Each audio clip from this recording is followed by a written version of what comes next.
Yeah, shall we go ahead? Carry on, sir. Carry on. Yeah. Yeah. A warm welcome to IMA Karnataka State Branch, to all the viewers on this virtual platform. On behalf of Karnataka State Branch, I welcome all of you and also our esteemed guest for today, the past President of IMA Headquarters, Dr. Jailal. And today is a World Health Day 2023. It is being celebrated annually to draw the attention to a specific health topic concern of all the people across the world. We are glad we are celebrating this year. This is the 75th year of WHO Day. So to move ahead, before starting this program, I would like to read our IMA prayer and flag salutation. So can you hear me? Yes, sir. Very clear. Yes, Sir. Yes, sir. I am a prayer. May everybody be happy. May everybody be healthy. May everybody be free from pain. May everybody be free from sorrow. May we be the healing cure beyond every greed and lure. I would like to extend my flag salutation to our national flag. We, the members of Indian Medical Association, stand here to salute our national flag. Its honor and glory shall be our light and strength, and its course shall be our course. We pledge our allegiance to it, and realizing our responsibilities as the accredited members of this national organization, we swear we will dedicate everything in our power to see fly it high in the Committee of Nations. Long live IME. Yeah. 1 second. To begin, I request our State President, Dr. Shivkumar B. Lakkod. He is a very senior family physician from a very remote place called Roan. We request you to give your introductory notes to the audience, sir. Okay, sir. Can you hear me, sir? Yeah, we can hear you. We can hear you. Good evening to all. Today is a very auspicious day for us. Every year, 7th April, we are celebrating World Doctors Day. This year, Health Day. Really, this is a very memorable day, memorable year, 2022-23. 23 is the 75th World Health Day. In this occasion, we have got an esteemed, very well-known person, past President of National 2021, Dr. J. Jailal. He is with us. We are fortunate to have him as a guest. He will speak on integrated medicine, future perfect and imperfect. This is a need of the hour. He is going to talk on this integrated medicine. And another one speaker, Dr. R.K. Saroja Madam, as you all know, President of BMC, Aluminum Association, writer, poet, and letterer. And today we have got a very good moderator like our Dr. Madhusudan Karingnuva sir. He is a past president of IMA KSB and also the chairman of Rules and Bylaws. And we have got one more moderator, Dr. Veena N, president of IMA Sulya, and also Dr. KG Shankarnada, editor of IMA Karnataka. And as you all know, our secretary is busy in Jata. Really is a very active secretary. Along with us, our treasurer also accompanying. And more than 150 students are conducting this Jata. Really fortunate to have all these activities. All over the states, every branch is conducting one or the other activities like Walkathon and Cycle Jata, and sports activities, and also webinars, and also health related issues like that, awareness all over the Karnataka are conducting. So today we have got a esteemed guest, Dr. Jayalal, he is past president of our national. He is going to speak on a very important topic. I don't want to take much time. I hand over my mic to Dr. Madhusudan Karinur sir to continue the program. Thank you for Thank those you. wisdom words, sir. To brush up our mind, can you hear me?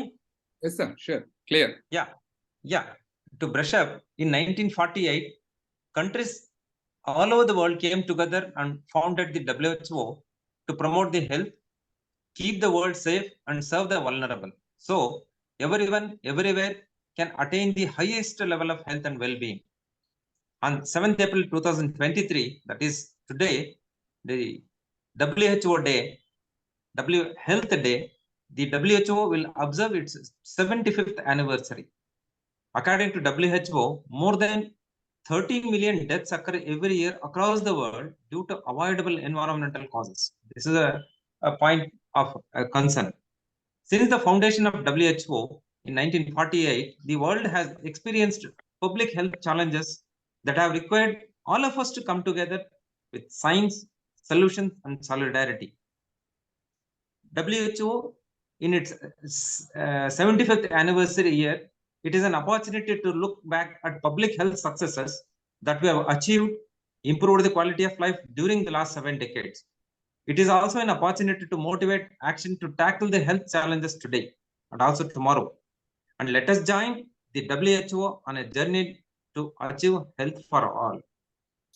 ವಿಶ್ವ ಆರೋಗ್ಯ ಸಂಸ್ಥೆಯ ಇವತ್ತಿನ ವಿಶ್ವ ಆರೋಗ್ಯ ದಿನಾಚರಣೆಯನ್ನ ಅರ್ಥಪೂರ್ಣವಾಗಿ ನಾವು ಆಚರಿಸಬೇಕು ಅಂತ ಹೇಳಿದ್ರೆ, ವೈದ್ಯರಾದ ನಮ್ಮೆಲ್ಲರ ಅಸ್ತಿತ್ವದ ಕೇಂದ್ರ ಬಿಂದುವಾಗಿರತಕ್ಕಂತ ಕಾರಣೀಭೂತರಾಗಿರತಕ್ಕಂತ ಸಮಾಜ ಮತ್ತು ರೋಗಿಗಳನ್ನ ಕೇಂದ್ರೀಕರಿಸಿ ಹಲವಾರು ಕಾರ್ಯಕ್ರಮಗಳನ್ನ ನಾವು ಇವತ್ತು ಮತ್ತು ಮುಂದಿನ ದಿನಗಳಲ್ಲಿ ನಿರಂತರವಾಗಿ 365 ದಿನಗಳು ಆಚರಣೆ ಮಾಡ್ಕೊಳ್ತಕ್ಕಂತ ಒಂದು ಅನಿವಾರ್ಯತೆ ಸೃಷ್ಟಿಯಾಗಿದೆ ಮತ್ತು ಅದು ನಮ್ಮೆಲ್ಲರ ಜವಾಬ್ದಾರಿ. ಈ ನಿಟ್ಟಿನಲ್ಲಿ ಕರ್ನಾಟಕ ರಾಜ್ಯ ಶಾಖೆ ಕೇಂದ್ರ ಶಾಖೆ ಕೊಟ್ಟಿರತಕ್ಕಂತ ಹಲವಾರು ಕಾರ್ಯಕ್ರಮಗಳನ್ನ ಇವತ್ತು ರಾಜ್ಯಾದ್ಯಂತ ತನ್ನ ಶಾಖೆಗಳ ಮುಖಾಂತರ ಹಮ್ಮಿಕೊಂಡಿದೆ. Most of the local branches have followed the IMA headquarters directions, which is conducting walkathon, marathon, and also by 7 o'clock we are lighting the lamp to show our solidarity with the IMA headquarters and also with the society. And today, in this regard, we have two eminent speakers with us who are going to deliver the concepts of the integrated medicine, the pitfalls. And here with us, Dr. J.A. Jayalal. I request our IMA News Bulletin editor, Dr. Shankar Narayan, to introduce Dr. J.A. Jayalal to the audience. Over to you, sir. Thank you, sir. Good evening, everyone. Respected President IMA KSB, Professor Lakold, sir. Secretary Dr. Karunakar, sir. Past President of IMA KSB, Dr. Katil Suresh Kudwa, and Dr. Madhusudan, sir. My friends. Although Professor Dr. Jayalal does not need any introduction to this audience, it's my duty, honor, and privilege to introduce him formally. Professor Dr. Jayalal is a professor of surgery at Tirunelveli Medical College. He started his medical career as undergraduate from Tirunelveli Medical College, followed by post-graduation in general surgery from Stanley Medical College, Chennai. He went on to obtain FRCS from Glasgow, and he is also a fellow of many international and national associations. As far as IMA is concerned, he started his career in IMA as a member and branch secretary of Mathandam IMA branch in Tamil Nadu. From that position, he rose across the state as a national and finally ended as national president of IMA in the year 2021. He is a member of various associations across the country and international associations too. Highlight of his career is receiving a Best Teacher and Best Doctor awards from various national and international organizations. He has plenty of publications. In fact, he has 30 research articles in the Index Journal and Textbook of Family Medicine, Indexed International Edition, and he is editorial board member in 5 international journals. Without wasting much time, I introduce Dr. Professor Jailal to you and hand over the mic to him to give his address. Thank you. Thank you very much, beloved leaders of the Medical Association, the President of prestigious IMA State of Karnataka, Dr. Shivakumar Lakol, the Secretary, very dynamic, on the road, very efficiently doing work, Dr. Karnagara, the immediate past President and very legitimate leader of Indian Medical Association, Dr. Suresh Kudua, my good friend and surgeon, Dr. Madhusudana Karinga, the past President, Dr. Yogananda Reddy, the past President, and distinguished members, Dr. Veena and Dr. Sankar Narayanan, and other distinguished members. I'm extremely happy and delighted to be with you at this World Health Day. I'm so happy that Karnataka, as usual, you are doing enormous good work in motivating the youth, motivating the youngsters, and bringing together our medical practitioners and fighting for their rights and establishing their good health. The WHO expects all of us to achieve the goal of health for all. This is a very, very phenomenal call this year, and the 75th year the WHO has given to us, as in alignment with the Sustainable Development Goal 3, where we need to provide the wellness and health to all the people. And unless we all put together our efforts and all put together and passionately we work for attaining this may not be possible. But once we all the committed modern medical doctors are working together with a vision to establish the health for all, I'm sure it will be possible. Today, that I'm so happy that Indian Medical Association Karnataka has taken up the very important topic, the challenging issue. One of the core issue of Indian Medical Association is on the mixopathy. When we use the term mixopathy, government will always come, and we have never said it is mixopathy. We have only said it's integrated medicine. But the way it is being implemented, the way in which we are practicing doing it, we always use the term mixopathy, because to make sure there's the integrativeness of systems of medicine, and mixing of the system of medicine has oppositely meaning and effect. So we, Indian Medical Association, constantly opposing the term, which in the sense which the the government of India is using, the term mixopathy. I want to affirm Indian Medical Association always stands for supporting all the systems of medicine in the country, whether it is an Ayush system or the homeopathy or it is the yoga. And as far as possible, Indian Medical Association stands and handhold with the government of India on their efforts to promote the system of medicine, which are traditional system, which are innate system, which has a rich heritage, and which are the systems to be promulgated. We also agree on the Indian Medical Association that a patient, when he comes to an hospital, he needs a multiple system of medicine to be practiced on him, for each system has its uniqueness.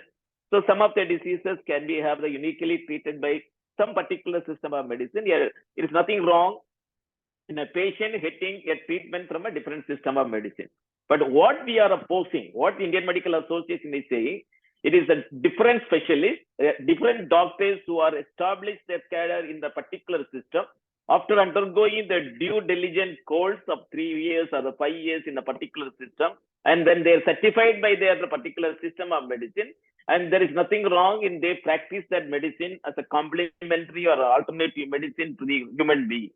But the system which the Indian government of India is now envisaging is a single man will be trained in all the system, and finally he will be able to give what is best for the patient. And that means that all the system of medicine has to be put together, and within the 5 years, the person has to study all the 5 systems and all the systems available, and then he has to pick and choose and what is best for the people and going to give. And this is the draconian way, and this is a way which is going to kill the system of the human beings in the future of the country. And unless we spend some time on evidence-based medicine and evidence-based sector in a particular system, and if you are trying to put it together, it is not going to be worth it all. We cannot, on the pretext having one nation and one people and one God, all that is fine. And it will not be possible for us to bring just one system of medicine to cure all the maladies of the human beings, and that is going to be practiced by one system of a doctor is a big challenge ahead of that. Envisioning this, the government of India is now brought in the national education policy, which says by 2030, there will not be MBBS graduates.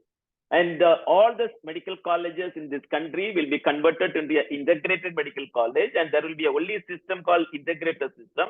The pure breed or the classical, the breed of MBBS or BUS or Ayurveda will not be there. This will become an extinct species, and there will not be people to see a modern medical graduate. And this is going to be a big challenge for us. The national education policy, if it is going to be implemented in full before 2030, the last batch of the MBBS will be there, and the government is going to bring it.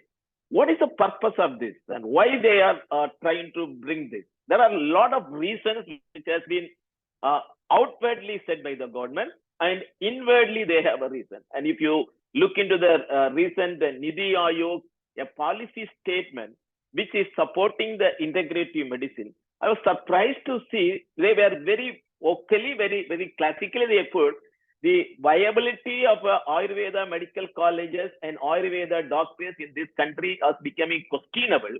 To make sure these Ayurveda doctors are available, Ayurveda doctors to make health system to promote, we want to introduce the integrated system. According to their statement, for 1 crore people, in 2011, there were 3,500 Ayurveda doctors were there. And now it is only 3,100 Ayurveda doctors are there. Those they say, in the last 10 years, the people who opting for Ayurveda medical colleges have come down. And this is not good. They have 350 medical colleges in Ayurveda. Most of these Ayurveda colleges are run by the political people, and they see there is no demand for the people to come into the Ayurveda medical colleges, and their colleges are not working properly. So they want to bring in a system of medicine where these Ayurveda colleges admit this candidate without any particular examination, and once they clear that exam, when they come out, they will be free to practice whatever they like to do. Whatever they want to do, whatever they like to do, then considering the human beings as a guinea pigs, they would be like to operate on them or do whatever things are. So this is a policy statement which Niti Aayog has published in 2022 November, which justifying the reasons for bringing the integrative medicine. And the preambles and the first few paragraphs only talks about the decline of Ayurveda.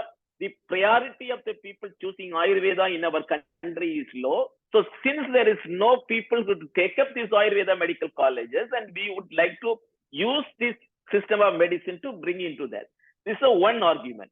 Second argument they make it is doctors are not going to rural India. And in the rural areas of the country, there is a lack of doctors. So we want to bring in this Ayurveda people.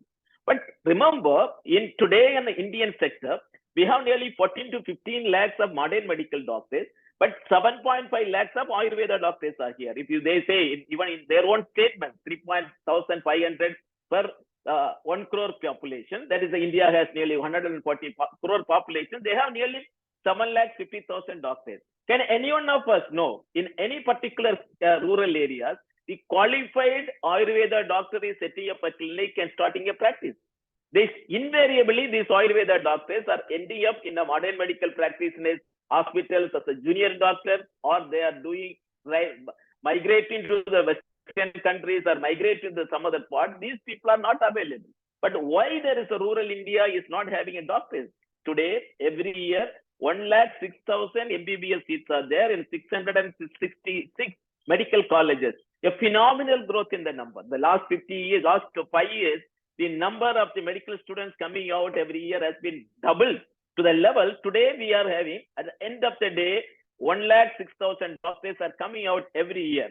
And consider there's a total number of PhDs in the whole of India is 23,000.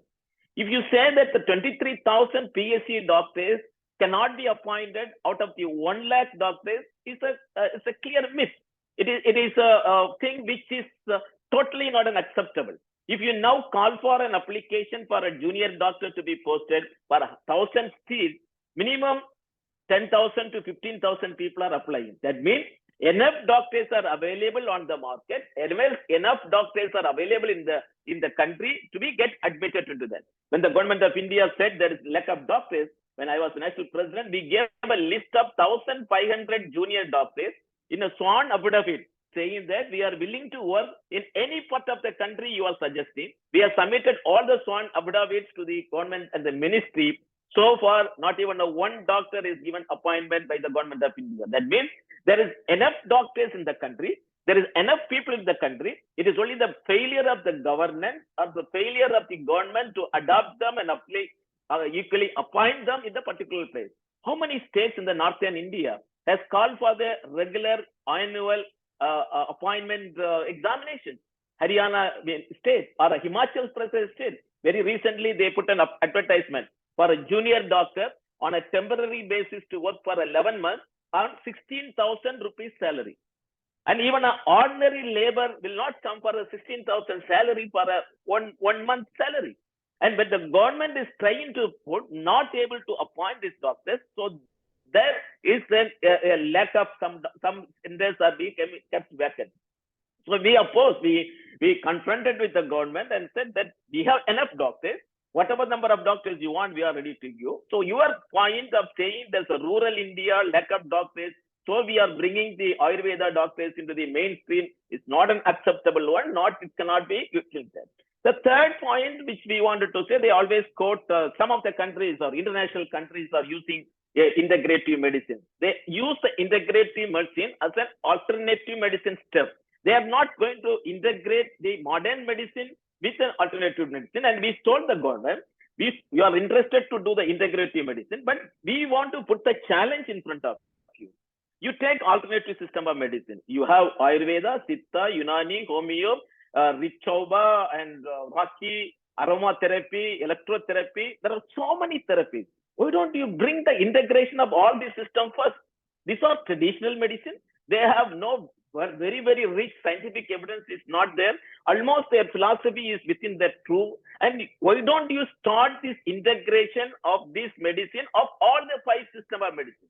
Can you challenge the government today, come out and say, we are going to make all the Ayush system as a one system of medicine, all the Ayush as a one integrated medicine, then the possibility of integrating with the entirely new set of modern medicine can be considered. But the government is not willing to do that. And they are even in the new direction, which has come from the NMC for giving a 1 week training for the interns, they have put one among these 6 systems you can choose.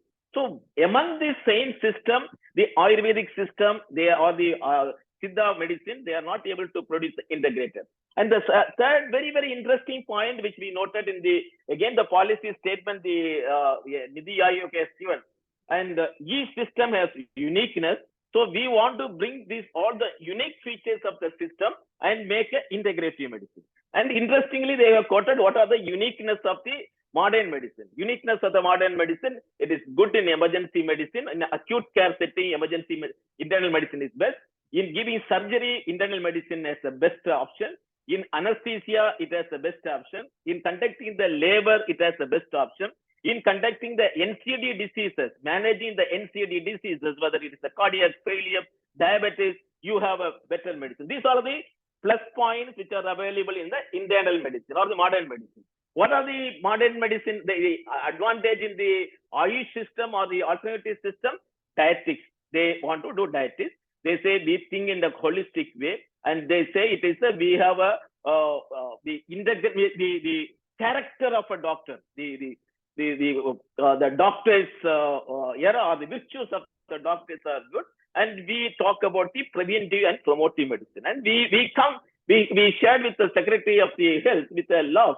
Please understand, 1948, when the WHO defining the health is not a mere absence of disease, but a state of social, mental, physical, and spiritual well-being. They put it.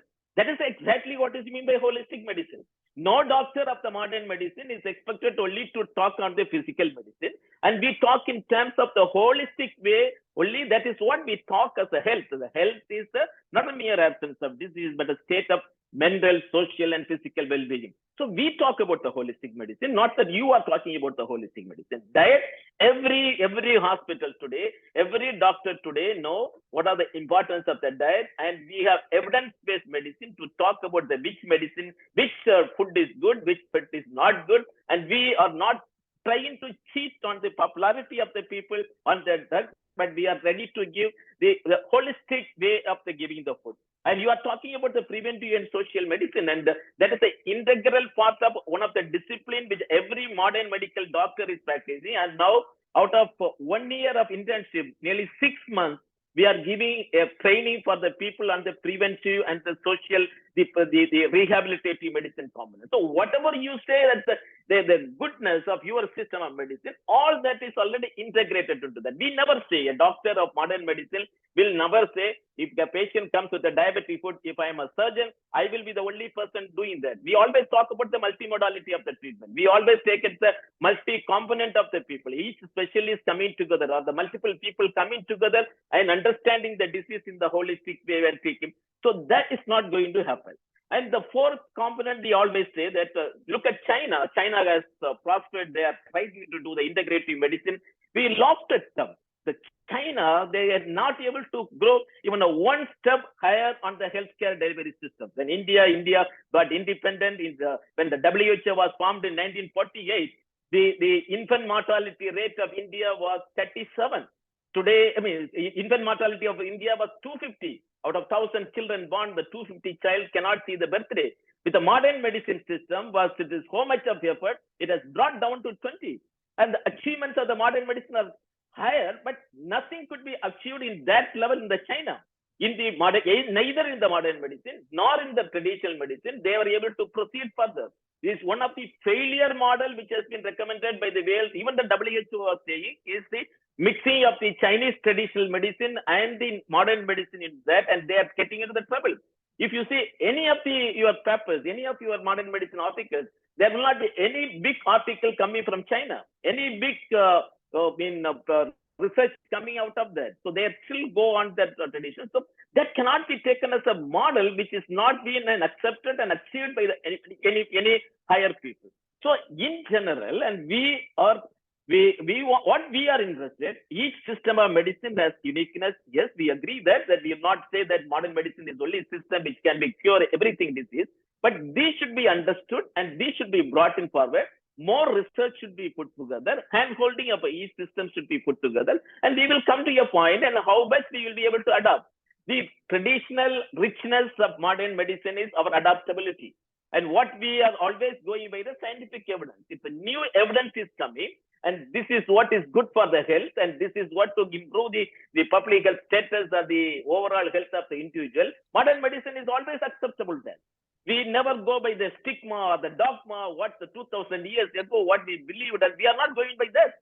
We are always open to accept the challenges, open to accept the modern medicine inputs which you are giving. So whatever the inputs you want to give, please give it to modern medicine. We are ready to adapt, and we will want to sustain this modern medicine as a puristic medicine, not as a mixed medicine. And today, if you see the country, 80% of the people are following modern medicine. And that is the majority of the people believing. That is the majority of the acute system that people are believing. So there is no need, there is no way of mixing up the system. So that is the reason why Indian Medical Association is fighting it all possible way to fight against the mixed up. But the government on the hand is trying this level best to bring it. In 2020 November, they brought in the rule which says that a doctor, an Ayurvedic doctor, after his graduation, he has to undergo 2 years of training where he can learn just 36 procedures of surgery, and he will be given a degree called Master in Surgery, MS General Surgery. So this we oppose tooth and nail.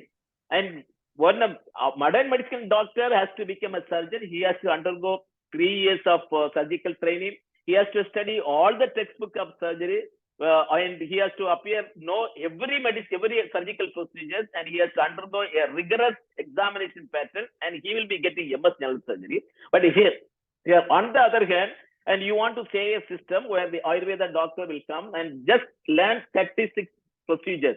And that too, they have explained that. What are the 36 procedures also they explain. And one of the procedure explained is foreign body coin swallowed, laparotomy and removal. Their act, the rule says foreign body of the coin if it is swallowed, you have to do the laparotomy and removal. And such kind of a system, when you are giving a MS General Surgery degree, they will put in the bracket which is unreadable letter Ayurveda, and what the society is going to know. the people are not going to understand whether he is from a regular system of MS general surgery or he has come in for the system of MS general surgery in an off-back 39 system.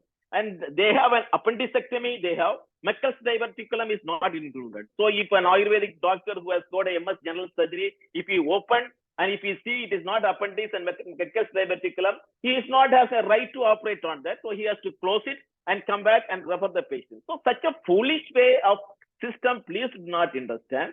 And if you want the support of the Indian Medical Association to do research on the Ayurveda system and do research and understand the richness of the Ayurveda system, we are always there to support you and we are always there to handhold with you. And to our surprise and to our happiness, most of the pluralist, the puristic Ayurveda people or even the integrated system of medicine is not accepted by the center of their Indian system of medicine. The people who are puristic, people only practicing Ayurveda, people who only practice homeopathy, they say we do not want the system to be mixed. You can take coffee or you can take tea, but you cannot mix coffee and tea and take as in between a new system, but because we want to have only one drink available, we cannot make that. So similarly, that is a policy which Indian Medical Association is insisting on, that is we will be happy to do in a research level or in the policy level, understanding the richness and uniqueness of the system, bringing out the best and doing a research to incorporate that into the different system of medicine.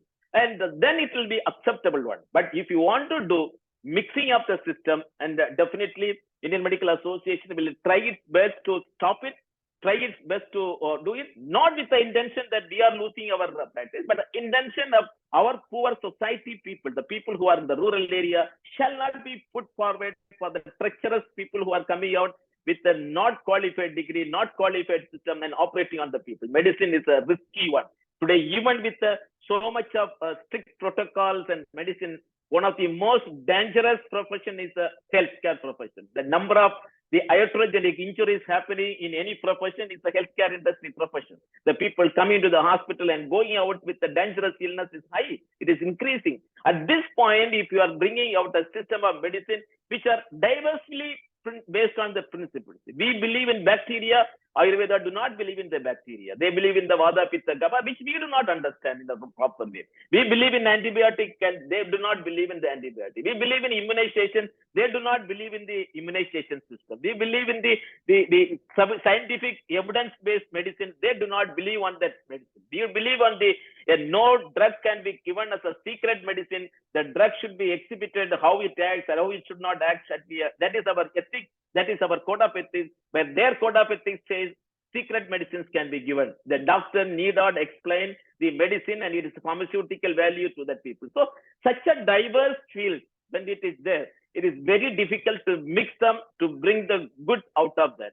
Instead of that, the government should come forward and first do their integration of that, all the alternative medicine system of the medicine, put them all together one. And there is the other end is the modern medicine, and this end that the system of medicine should be put together. Then the possibility of thinking of integration or the slow step by step it will be able to come. What the China has done, they have only two systems. Only one system is China traditional medicine and the modern medicine. So they were able to think of that, but that is not possible where even all the system of the modern medicine cannot be put together and put into that.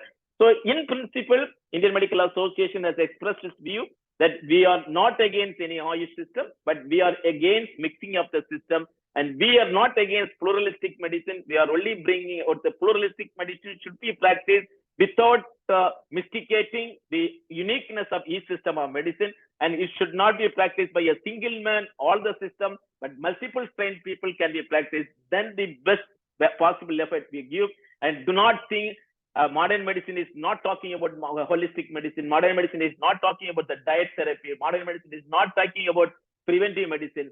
We all integrated medicine is a component of the modern medicine. So we are improving on that every day. Anything, any system, any point you want to put into our system, we will definitely put into our system for the benefit of the society. And that is a dream which we are having. So we want the plural MBBS BAMS, BUMS to sustain even after 2030, and India's contribution to the international level of the healthcare shall continue. But once it is done a mixopathy, and that is going to be a disaster, like what we say, adulteration is the sin or the crime in this country. If the government of India is trying to do adulter or do the adulteration in the healthcare delivery system, that is the greatest crime they are going to do for the society and the human being. And we will be there to oppose that to the maximum possible level to restore the uniqueness and the purity of the system of the medicine. So, I mean, there's a lot to talk, but I know that we have a program also, so I not want to extend further. Thank you very much for the opportunity given to express the vision and the feeling of Indian Medical Association on the concept of mixopathy and the principles of integration as denounced by the government of India.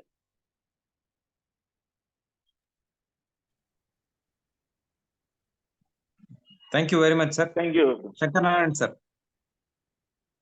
Yes. Shankar Narayan, sir. He is muted.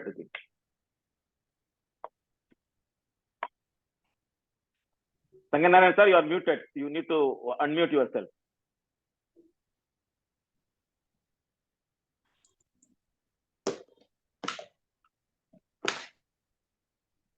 Lakol, sir. Lakol, sir.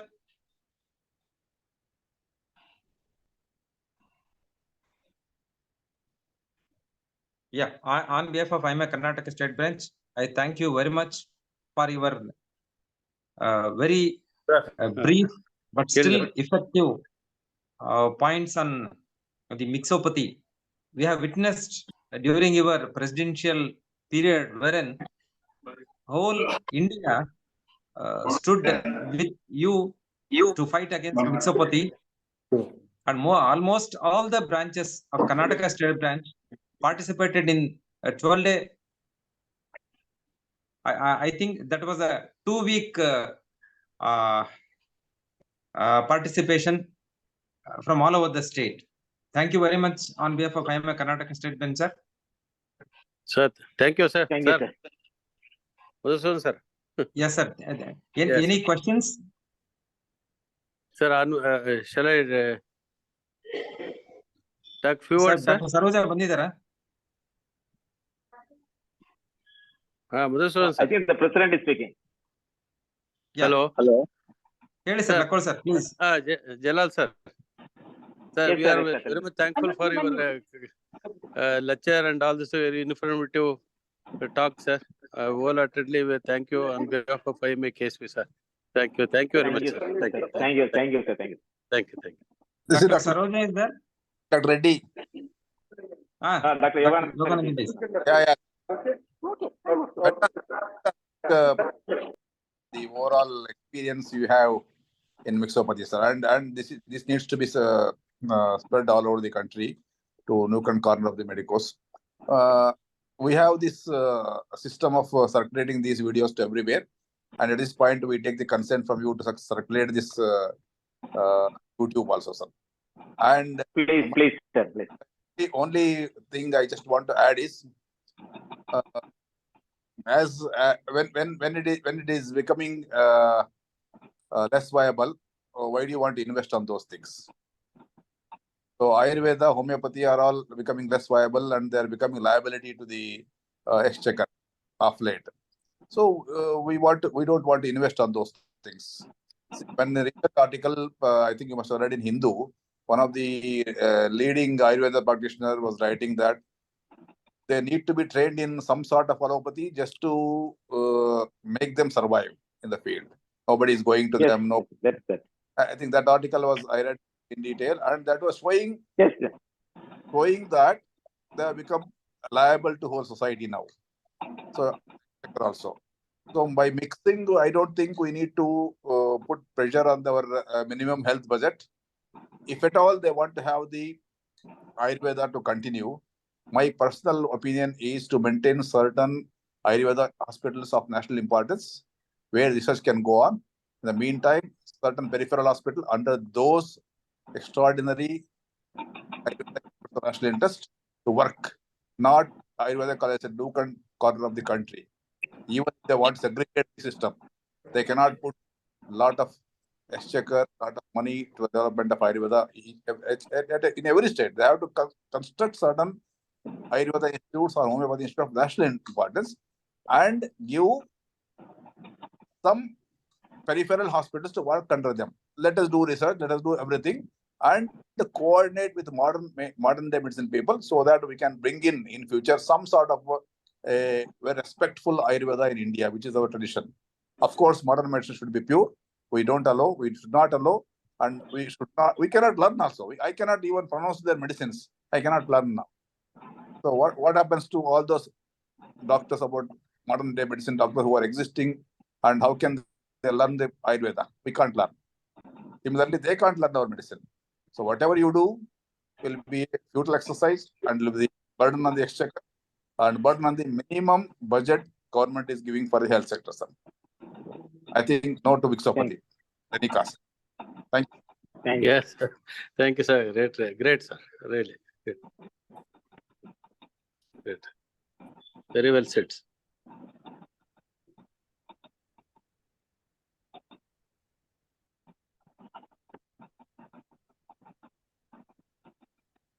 Okay, sir. So if time permits, if time is with you, please stay with us. And next program in Kannada. Okay. You carry on, sir, please. Okay. Okay. Okay, sir. Thank you, sir. Thank you. Thank you, sir. Thank you very much, sir. Thank you. Namaskar. Thank you once again, sir. Yeah, Dr. Veena is there? Dr. Veena, madam. Madam line ಅಲ್ಲಿ ಇದ್ದೀರಾ? Sir ಕೇಳಿಸ್ತಾ ಇಲ್ಲ? ಇಲ್ಲ, ನಿಮ್ಮ ಮಾತು ಕೇಳಿಸ್ತಿದೆ, ಈಗ ಕೇಳಿಸ್ತಾ ಇದೆ. ಡಾಕ್ಟರ್ ಸರೋಜಾ ಮೇಡಮ್ ಜಾಯಿನ್ ಆಗಿದ್ದಾರೆ ಮೇಡಮ್? ಮೇಡಮ್ ಇದ್ದಾರೆ ಸರ್. ಸರೋಜಾ ಮೇಡಮ್ ಇದ್ದಾರೆ. ಇದ್ದೀನಿ. ಯಾ, ಎಲ್ರಿಗೂ ಮತ್ತೊಮ್ಮೆ ಭಾರತೀಯ ವೈದ್ಯಕೀಯ ಸಂಘ ಕರ್ನಾಟಕ ರಾಜ್ಯ ಶಾಖೆ ಪರವಾಗಿ ಈ ವಿಶ್ವ ಆರೋಗ್ಯ ಸಂಸ್ಥೆಯ ವಿಶ್ವ ಆರೋಗ್ಯ ದಿನಾಚರಣೆಗೆ ತಮ್ಮೆಲ್ಲರನ್ನ ಸ್ವಾಗತ ಕೋರ್ತಾ, ಇವತ್ತಿನ ಮತ್ತೊಬ್ಬ ಉಪನ್ಯಾಸಕರಾಗಿರ್ತಕ್ಕಂಥ ಡಾಕ್ಟರ್ RK ಸರೋಜಾ ಅವರು ನಮ್ಗೆಲ್ರಿಗೂ ಚಿರಪರಿಚಿತ. ಅವರನ್ನ ಪರಿಚಯ ಮಾಡಬೇಕಾಗಿ ನಮ್ಮ ಕರ್ನಾಟಕ ರಾಜ್ಯ ಶಾಖೆಯ ಕನ್ನಡ ವೈದ್ಯ ಬರಹಗಾರರ ಉಪಸಮಿತಿಯ ಸದಸ್ಯರಾಗಿರ್ತಕ್ಕಂಥ ಡಾಕ್ಟರ್ ವೀಣಾ ಅವರನ್ನ ಕೇಳ್ಕೊತೇನೆ. ನಮಸ್ತೆ, ಎಲ್ಲರಿಗೂ ಶುಭ ಸಂಜೆ. ಇಷ್ಟು ಹೊತ್ತಿಗೆ ಈ ನಮ್ಮ ವೈದ್ಯಕೀಯವನ್ನ, ಅಲೋಪತಿಯನ್ನ ಹೇಗೆ ಉಳಿಸ್ಕೊಳ್ಬೇಕು ಅನ್ನೋದ್ರ ಬಗ್ಗೆ ಮಾತುಕತೆ ಆದ್ರೆ, ಈಗ ನಮ್ಮ ಆರೋಗ್ಯವನ್ನು ನಾವು ಹೇಗೆ ಉಳಿಸ್ಕೊಳ್ಬೇಕು ಅನ್ನೋದ್ರ ಬಗ್ಗೆ, ಸುದೃಢ ಆರೋಗ್ಯಕ್ಕೆ ಸುಲಭ ಸೂತ್ರಗಳು ಅನ್ನುವ ಬಗ್ಗೆ ಮಾತಾಡ್ಲಿಕ್ಕೆ ಬರ್ತಾ ಇದ್ದಾರೆ ಡಾಕ್ಟರ್ RK ಸರೋಜಾ ಮೇಡಮ್ ಇವರು. ಇವ್ರನ್ನ 2 ಮಾತುಗಳಿಂದ ಪರಿಚಯ ಮಾಡ್ಲಿಕ್ಕೆ ಇಷ್ಟಪಡ್ತೀನಿ.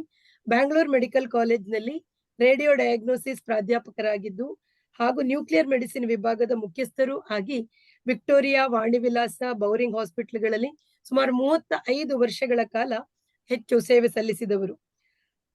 ರೇಡಿಯೋ ಡಯಾಗ್ನೋಸಿಸ್ ಮತ್ತು ನ್ಯೂಕ್ಲಿಯರ್ ಮೆಡಿಸಿನ್ ನಲ್ಲಿ MD ಪಡೆದ ಪ್ರಥಮ ಮಹಿಳೆ ಅನ್ನುವ ಹೆಗ್ಗಳಿಕೆ ಇವರದು. ಕರ್ನಾಟಕ ಸರ್ಕಾರದ ವೈದ್ಯಕೀಯ ವಿಭಾಗದಲ್ಲಿ ನ್ಯೂಕ್ಲಿಯರ್ ಮೆಡಿಸಿನ್ ವಿಭಾಗವನ್ನ ಪ್ರಾರಂಭಿಸಿದ್ದವರು RK ಸರೋಜಾ ಮೇಡಮ್ ಇವರು ಕವಿ, ಬರಹಗಾರರು, ಅಂಕಣ ಬರಹಗಾರರು ಹಾಗೂ 40 ವರ್ಷಗಳಿಗಿಂತಲೂ ಹೆಚ್ಚಾಗಿ ನಿಯತಕಾಲಿಕೆಗಳಿಗೆ, ಅಭಿನಂದನಾ ಗ್ರಂಥಗಳಿಗೆ, ಸಂಪಾದಿತ ಕೃತಿಗಳಿಗೆ ಲೇಖನವನ್ನ ಬರೆಯುತ್ತಾ ಬಂದವರು. ಇವರ ಪ್ರಕಟಿತ ಪುಸ್ತಕಗಳು ಆರೋಗ್ಯ ರಕ್ಷಣೆಗೆ ಹಲವು ದಾರಿ, ವೈದ್ಯ ಲೋಕ ವಿನೋದ, ವೈದ್ಯ ಲೋಕದ ನಾರಿ ಚೇತನ. ಕರ್ನಾಟಕ ಸರ್ಕಾರದ ರಾಜ್ಯೋತ್ಸವ ಪ್ರಶಸ್ತಿ ಭಾಜನರು ಇವರು 2015ರಲ್ಲಿ. 2013ರಲ್ಲಿ ಚಿಕ್ಕಬಳ್ಳಾಪುರದ ಜಿಲ್ಲಾ ಸಾಹಿತ್ಯ ಸಮ್ಮೇಳನದ ಸರ್ವಾಧ್ಯಕ್ಷ ಸ್ಥಾನವನ್ನ ತುಂಬಿದವರು. 2021ರಲ್ಲಿ ಕನ್ನಡ ವೈದ್ಯ ಬರಹಗಾರರ ಸಾಹಿತ್ಯ ಸಮ್ಮೇಳನದ ಅಧ್ಯಕ್ಷರಾಗಿದ್ದವರು. ಇಂಡಿಯನ್ ರೇಡಿಯಾಲಜಿ ಸಂಸ್ಥೆಯಿಂದ ಜೀವಮಾನ ಸಾಧನೆ ಪ್ರಶಸ್ತಿ ಪಡೆದವರು. ಚಕ್ರ ಪ್ರತಿಷ್ಠಾನದ ವತಿಯಿಂದ ಅನೇಕ ಆರೋಗ್ಯ ಶಿಬಿರಗಳನ್ನ, ಸಾಹಿತ್ಯ ಮತ್ತು ಸಾಂಸ್ಕೃತಿಕ ಸಾಮಾಜಿಕ ಜಾಗೃತಿಯ ಅನೇಕ ಕಾರ್ಯಕ್ರಮಗಳನ್ನ ಅನೇಕ ವರ್ಷಗಳಿಂದ ನಿರಂತರವಾಗಿ ನಡ್ಕೊಂಡು ಬರ್ತಾ ಇರುವಂತಹ RK ಸರೋಜಾ ಮೇಡಮ್ ಅವರು ಹೇಗೆ ನಮ್ಮ ಆರೋಗ್ಯವನ್ನ ಇಟ್ಕೊಳ್ಬೇಕು ಅನ್ನುವುದಕ್ಕೆ ಅವರೇ ಒಂದು ಉದಾಹರಣೆ. ಈಗ ನಾವ್ 2-3 ನಿಮಿಷಗಳ ಹಿಂದೆ ನೋಡಿದ ಜಾಥಾದಲ್ಲಿ ಕೂಡ ಅವರು ಭಾಗವಹಿಸಿದ್ರು. ಹಾಗಾಗಿ ಈ ವಿಷಯದಲ್ಲಿ ಮಾತಾಡ್ಲಿಕ್ಕೆ ಅವ್ರು ನಿಜವಾಗಿ ಅರ್ಹ ವ್ಯಕ್ತಿ ಅಂತ ಹೇಳ್ತಾ ಅವರನ್ನ ವೇದಿಕೆಗೆ ಆಹ್ವಾನಿಸ್ತಾ ಸುದೃಢ ಆರೋಗ್ಯಕ್ಕೆ ಸುಲಭ ಸೂತ್ರಗಳ ಬಗ್ಗೆ ಮಾತಾಡ್ಬೇಕು ಅಂತ ಎಲ್ಲರ ಪರವಾಗಿ ಕೇಳ್ಕೊಳ್ತಾ ಇದ್ದೇನೆ. ಮೇಡಮ್, ಸ್ವಾಗತ ನಿಮ್ಗೆ. ಧನ್ಯವಾದಗಳು ವೀಣಾ. ನೀವು ಹೇಳಿರೋದಕ್ಕೆ ಎಷ್ಟು ಅರ್ಹಳೋ ನನಗೆ ಗೊತ್ತಿಲ್ಲ, ಆದ್ರೂ ನನಗೆ ಸಂತೋಷ ಆಗಿದೆ. ಧನ್ಯವಾದಗಳು. ಎಲ್ರಿಗೂ ನಮಸ್ಕಾರ. Good evening everyone. ಎಲ್ಲ ಶ್ರೋತೃಗಳಿಗೂ ನಮಸ್ಕರಿಸ್ತಾ ನಾನು ನನ್ನ ಮಾತನ್ನ ಆರಂಭಿಸ್ತಾ ಇದ್ದೆ. ವಿಶ್ವ ಆರೋಗ್ಯ ದಿನಕ್ಕೆ ಇಂದು ವಜ್ರ ಮಹೋತ್ಸವ. ನಮ್ಗೆಲ್ರಿಗೂ ವಿಶ್ವ ಆರೋಗ್ಯ ದಿನಾಚರಣೆಯ ಶುಭಾಶಯಗಳು. ಹಾಗೂ ಜಗತ್ತಿನಲ್ಲಿ ಇರುವ ಪ್ರತಿಯೊಬ್ಬರು ಆರೋಗ್ಯದಿಂದಿರಲು, ಆರೋಗ್ಯ ಹೊಂದಲು ವಿಶ್ವ ಆರೋಗ್ಯ ಸಂಸ್ಥೆ ಅನೇಕ ಕಾರ್ಯಕ್ರಮಗಳನ್ನ ಕಳೆದ 75 ವರ್ಷದಿಂದ ಹಮ್ಮಿಕೊಂಡು ಬರ್ತಾ ಇದೆ. ಈ ಸಂದರ್ಭದಲ್ಲಿ ನನಗೆ ಒಂದು ಸಂಗತಿ ಜ್ಞಾಪಕ ಬರುತ್ತೆ. ಬಹುಶಃ ಅದು ಈಗ ಪ್ರಸ್ತುತವಾಗುತ್ತೆ, ಈ ಸಮಯಕ್ಕೆ ಪ್ರಸ್ತುತವಾಗುವಂತಹ ಸಂಗತಿ. ಇಲ್ಲಿಗೆ 140 ವರ್ಷಗಳ ಹಿಂದೆನೇನೆ ಆರೋಗ್ಯ ರಕ್ಷಣೆಗೆ, ಅದರಲ್ಲೂ ಮಹಿಳೆ ಮತ್ತು ಆರೋಗ್ಯಕ್ಕೆ ವೈದ್ಯಕೀಯ ನೆರವು ಒದಗಿಸುವಂತ ಪ್ರಯತ್ನಗಳು ಆರಂಭವಾಯಿತು 1874 ಸುಮಾರಲ್ಲಿ. ವೈದ್ಯಕೀಯ ದಾಯಿ, ಶುಶ್ರೂಷಕರಾಗ್ಲಿ, ಸಹಾಯಕರಾಗ್ಲಿ, ವೈದ್ಯರಾಗ್ಲಿ ಅವಾಗ ಇರ್ಲಿಲ್ಲ. ಅದು ಅಲ್ಲದೆ ಮಹಿಳೆ ಪುರುಷರ ಹತ್ರ ಪರೀಕ್ಷೆ ಮಾಡೋದಕ್ಕೆ ಹೋಗ್ತಾ ಇರ್ಲಿಲ್ಲ, ಮುಟ್ಟಿಸ್ಕೊಳ್ತಾನೂ ಇರ್ಲಿಲ್ಲ.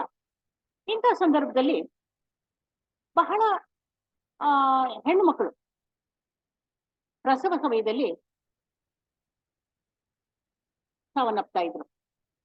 ನಾವು ಬಹುಶಃ ಈ ಕಥೆಗಳಲ್ಲೋ, ಕಾದಂಬರಿಗಳಲ್ಲೋ, ವಿಚಾರಗಳಲ್ಲೋ ಕೇಳಿದಾಗ ಅವ್ರಿಗೆ 2ನೇ ಮದುವೆ, 3ನೇ ಮದುವೆ ಆಯ್ತು ಅಂತ ನಾನು ಅನ್ಕೋತಾ ಇದ್ದೆ, ಏನಿವ್ರು 2, 3, 4 ಮದುವೆ ಆಗ್ತಾರೆ ಅಂತ.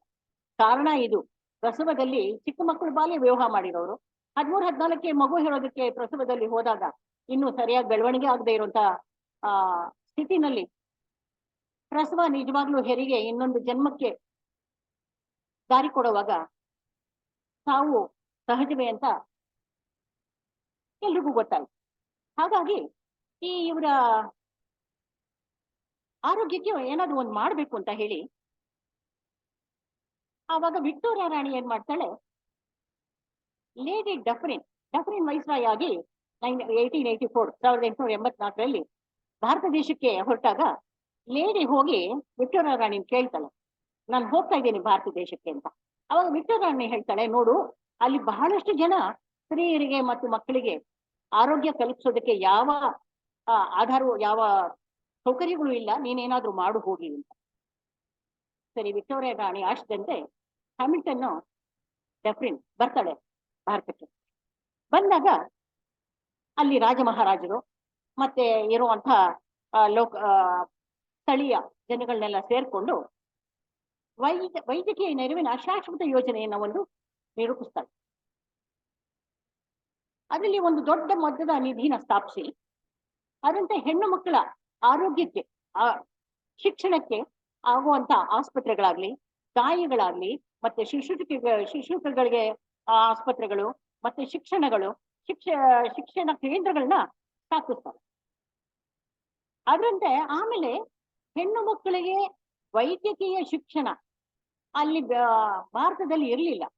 ಭಾರತದಲ್ಲಿ 14 ಸಾರಿ 6 ಸಾರಿ ಸೀಟ್ನ ನಿರಾಕರಿಸಿ ಕಲ್ಕತ್ತಾ ಮೆಡಿಕಲ್ ಕಾಲೇಜಲ್ಲಿ ಕಾದಂಬರಿ ಬಸ್ಸು ಸೇರ್ತಾಳೆ. ಸೇರಾದ್ಮೇಲೆ ಆಕೆನ ಇಂಗ್ಲೆಂಡ್ ದೇಶಕ್ಕೆ ಈ ನಿಧಿಯಿಂದ ಕಳಿಸ್ಕೊಡ್ತಾರೆ, ಕಾದಂಬರಿ ಬಸ್ಸುನ ಓದ್ಕೊಂಬ ನೀನು ಅಂತ ಹೇಳಿ. ಅದೇ ರೀತಿ ರುಕ್ಮಾಬಾಯಿನೂ ಕೂಡ ಕಳಿಸ್ತಾರೆ. ಈ ಶಿಕ್ಷಣಕ್ಕೆ ಈಕೆ ಮಾಡಿರುವಂತ ವಾಪಸ್ ಬಂದು ಹಲವಾರು ಡಾಕ್ಟರ್ಗಳು, ವೈದ್ಯರು ಇಲ್ಲಿ ಕೆಲಸ ಮಾಡ್ತಾರೆ. ಆಮೇಲೆ ಮಹಿಳೆಗೆ ಆರ್ಥಿಕ ಸಬಲತೆ, ಮತ್ತೆ ಅಲ್ಲಿರುವಂತಹ ಆಸ್ಪತ್ರೆಗಳು, ವಾರ್ಡ್ಗಳು, ಮತ್ತೆ ಅವರಿಗೆ ಶಿಕ್ಷಣ ಕೇಂದ್ರಗಳನ್ನ ಸ್ಥಾಪಿಸ್ತಾರೆ. ಲೆಕ್ಕವಿಲ್ಲದಷ್ಟು ಈಗಲೂ ಕೂಡ ಲೆಕ್ಕವಿಲ್ಲದಷ್ಟು ಲೇಡಿ ಡಫ್ರಿನ್ ಆಸ್ಪತ್ರೆಗಳು, ಕ್ಲಿನಿಕ್ಗಳು, ಡಿಸ್ಪೆನ್ಸರಿಗಳು ಸ್ಥಾಪನೆ ಆಗುತ್ತೆ. ಕೆಲವು ಲೇಡಿ ಡಫ್ರಿನ್ ಆಸ್ಪತ್ರೆಗಳು ಈಗಲೂ 140 ವರ್ಷಗಳ ನಂತರ ಕೂಡ ಅಸ್ತಿತ್ವದಲ್ಲಿವೆ. ವೈದ್ಯಕೀಯ ಕಾಲೇಜುಗಳು, ದಾದಿಯರ ಶಾಲೆಗಳು ಈಗಲೂ ಕೆಲಸ ಮಾಡ್ತಾ ಇವೆ ಅಂದ್ರೆ ಅವರು ಎಂತಹ ಅಮೋಘವಾದ ಕೆಲಸ ಮಾಡಿದ್ದಾರೆ. ಇವತ್ತು ನಾವು ಒಬ್ಬ ವೈದ್ಯರಾಗಿ ತಮ್ಮೆಲ್ಲರ ಮುಂದೆ ನಿಂತಿರೋದು ಬಹುಶಃ ಇವೆಲ್ಲರ ನಮ್ಮ ಹಿಂದೆ ನಡೆದು ಹೋಗಿರುವಂತಹ ಎಷ್ಟೋ ಹೆಣ್ಣು ಮಕ್ಕಳ ತ್ಯಾಗ, ಓದಿಂದು, ಸಮಾಜದ ಎಷ್ಟೋ ಅವಹೇಳನಗಳು, ಒತ್ತಡಗಳಿಂದ ಒತ್ತಡಗಳನ್ನ ನಿಭಾಯಿಸಿಕೊಂಡು ಸಮಾಜಕ್ಕೆ ವ್ಯತಿರಿಕ್ತವಾಗಿ, ಸಮಾಜಕ್ಕೆ ವ್ಯತಿರಿಕ್ತವಾಗಿ ನಡ್ಕೊಂಡು ವೈದ್ಯರಾಗಿರುವಂತಹದ್ದಕ್ಕೆ ಅವರೆಲ್ಲರಿಗೂ ನಾನು ಇವತ್ತು ನಮನ ಸಲ್ಲಿಸ್ತಾ ಇದ್ದೇನೆ. ಕೇವಲ 4 ವರ್ಷಗಳಲ್ಲಿ ಹ್ಯಾಮಿಲ್ಟನ್ ಡಫ್ರಿನ್ ಇದೆಲ್ಲ ಮಾಡ್ತಾಳೆ. ಭಾರತದ ಮಹಿಳಾ ಜಗತ್ತು ಲೇಡಿ ಡಫ್ರಿನ್ಗೆ ಕೃತಜ್ಞರಾಗಿರ್ಬೇಕಾದ್ದು, ಎಲ್ಲರೂ ಕೃತಜ್ಞರಾಗಿರ್ಬೇಕು ಅಂತ ನಾನು ಭಾವಿಸ್ತೇನೆ. ಅವಳು ಬಿತ್ತಿದ ವೈದ್ಯ ಶಿಕ್ಷಣದ ಬೀಜ ಮಹಾನ್ ಮರವಾಗಿ ಅನೇಕ ಶಾಖೆಗಳಾಗಿ, ನೂರಾರು ಶಾಖೆಗಳಾಗಿ ಭಾರತಾದ್ಯಂತ ಸಹಸ್ರಾರು ಮಹಿಳೆಯರಿಗೆ ಹೆಮ್ಮೆಯ ಪ್ರತೀಕವಾಗಿದೆ. ಹಾಗಾಗಿ ಈಗ ಅವಳು ಮಾಡಿರುವಂಥದ್ದು ನಾನು ನೆನಪಿಸ್ಕೊಳ್ಳೋದ್ರಲ್ಲಿ ಅತಿಶಯೋಕ್ತಿ, ಅದು ತಪ್ಪಾಗಲ್ಲ ಅಂತ ಹೇಳಿ ನಾನು ಭಾವಿಸಿ ಲೇಡಿ ಡಫ್ರಿನ್ ವಿಚಾರನ ತಮ್ಮ ಮುಂದೆ ಇಟ್ಟೆ. ಎಲ್ರಿಗೂ ತಿಳಿದಿರುವಂತೆ ಆರೋಗ್ಯವೇ ಮಹಾಭಾಗ್ಯ, ಆರೋಗ್ಯವೇ ಭಾಗ್ಯ ಅಂತ ನಾವು ಶಾಲೆಗಳಲ್ಲಿ ಓದುವಾಗ ನಮಗೆ ಚರ್ಚೆಯ ವಿಚಾರಗಳನ್ನು ಕೊಡ್ತಾ ಇದ್ರು. ಆರೋಗ್ಯ ಭಾಗ್ಯ, ಆರೋಗ್ಯ ಹೆಚ್ಚು, ದುಡ್ಡು ಹೆಚ್ಚು, ಅವೆಲ್ಲ. ಹಾಗಾಗಿ ನಮಗೆಲ್ಲ ತಿಳಿದಿರುವಂತೆ ಆರೋಗ್ಯ ಪ್ರತಿಯೊಬ್ಬನಿಗೂ ಏನೇ ಇದ್ರು ಅಂತಾನೆ ಅವನು ಕೋಟ್ಯಾಧೀಶನಾದ್ರೂ ಆರೋಗ್ಯ ಇಲ್ಲದೆ ಹೋದ್ರೆ ಅವನ ಕೋಟಿ ಹಣ ನಿರುಪಯುಕ್ತ, ನಿರರ್ಥಕ. ಆರೋಗ್ಯ ಅಂತಂದ್ರೆ ಏನು? ಬರೀ ಕಾಯಿಲೆ ಇಲ್ಲದೆ ಇರೋದಾ? ಅಲ್ಲ, ಸಂಪೂರ್ಣ ದೈಹಿಕ, ಮಾನಸಿಕ ಮತ್ತು ಸಾಮಾಜಿಕ ಸುಸ್ಥಿತಿಯಾಗಿದ್ದು ಅಂತ ಸ್ಥಿತಿ. ಅದು ಬೇರೆ ಕೇವಲ ರೋಗರಹಿತ ಸ್ಥಿತಿ ಅಲ್ಲ. ಆದ್ರೆ ನಾವೇನ್ ಅನ್ಕೋತೀವಿ, ರೋಗ ಬಾರದೆ ಇರೋಗೆ ಏನೇನ್ ಮಾಡ್ಬೇಕು? ಪುಷ್ಟಿಕರ ಆಹಾರ ಸೇವನೆ, ಶುದ್ಧ ಕುಡಿಯುವ ನೀರು, ನಿರ್ಮಲ ಪರಿಸರ, ರೋಗಗಳ ನಿಯಂತ್ರಣ, ತಾಯಿ ಮಕ್ಕಳ ಆರೋಗ್ಯ ರಕ್ಷಣೆ, ರೋಗ ಬಂದಾಗ ರೋಗದ ತಕ್ಕ ಚಿಕಿತ್ಸೆ, ಗುಣಮಟ್ಟದ ಚಿಕಿತ್ಸೆ ಹಾಗೂ ಆರೋಗ್ಯದ ಪುನರ್ ಪ್ರತಿಷ್ಠಾನ.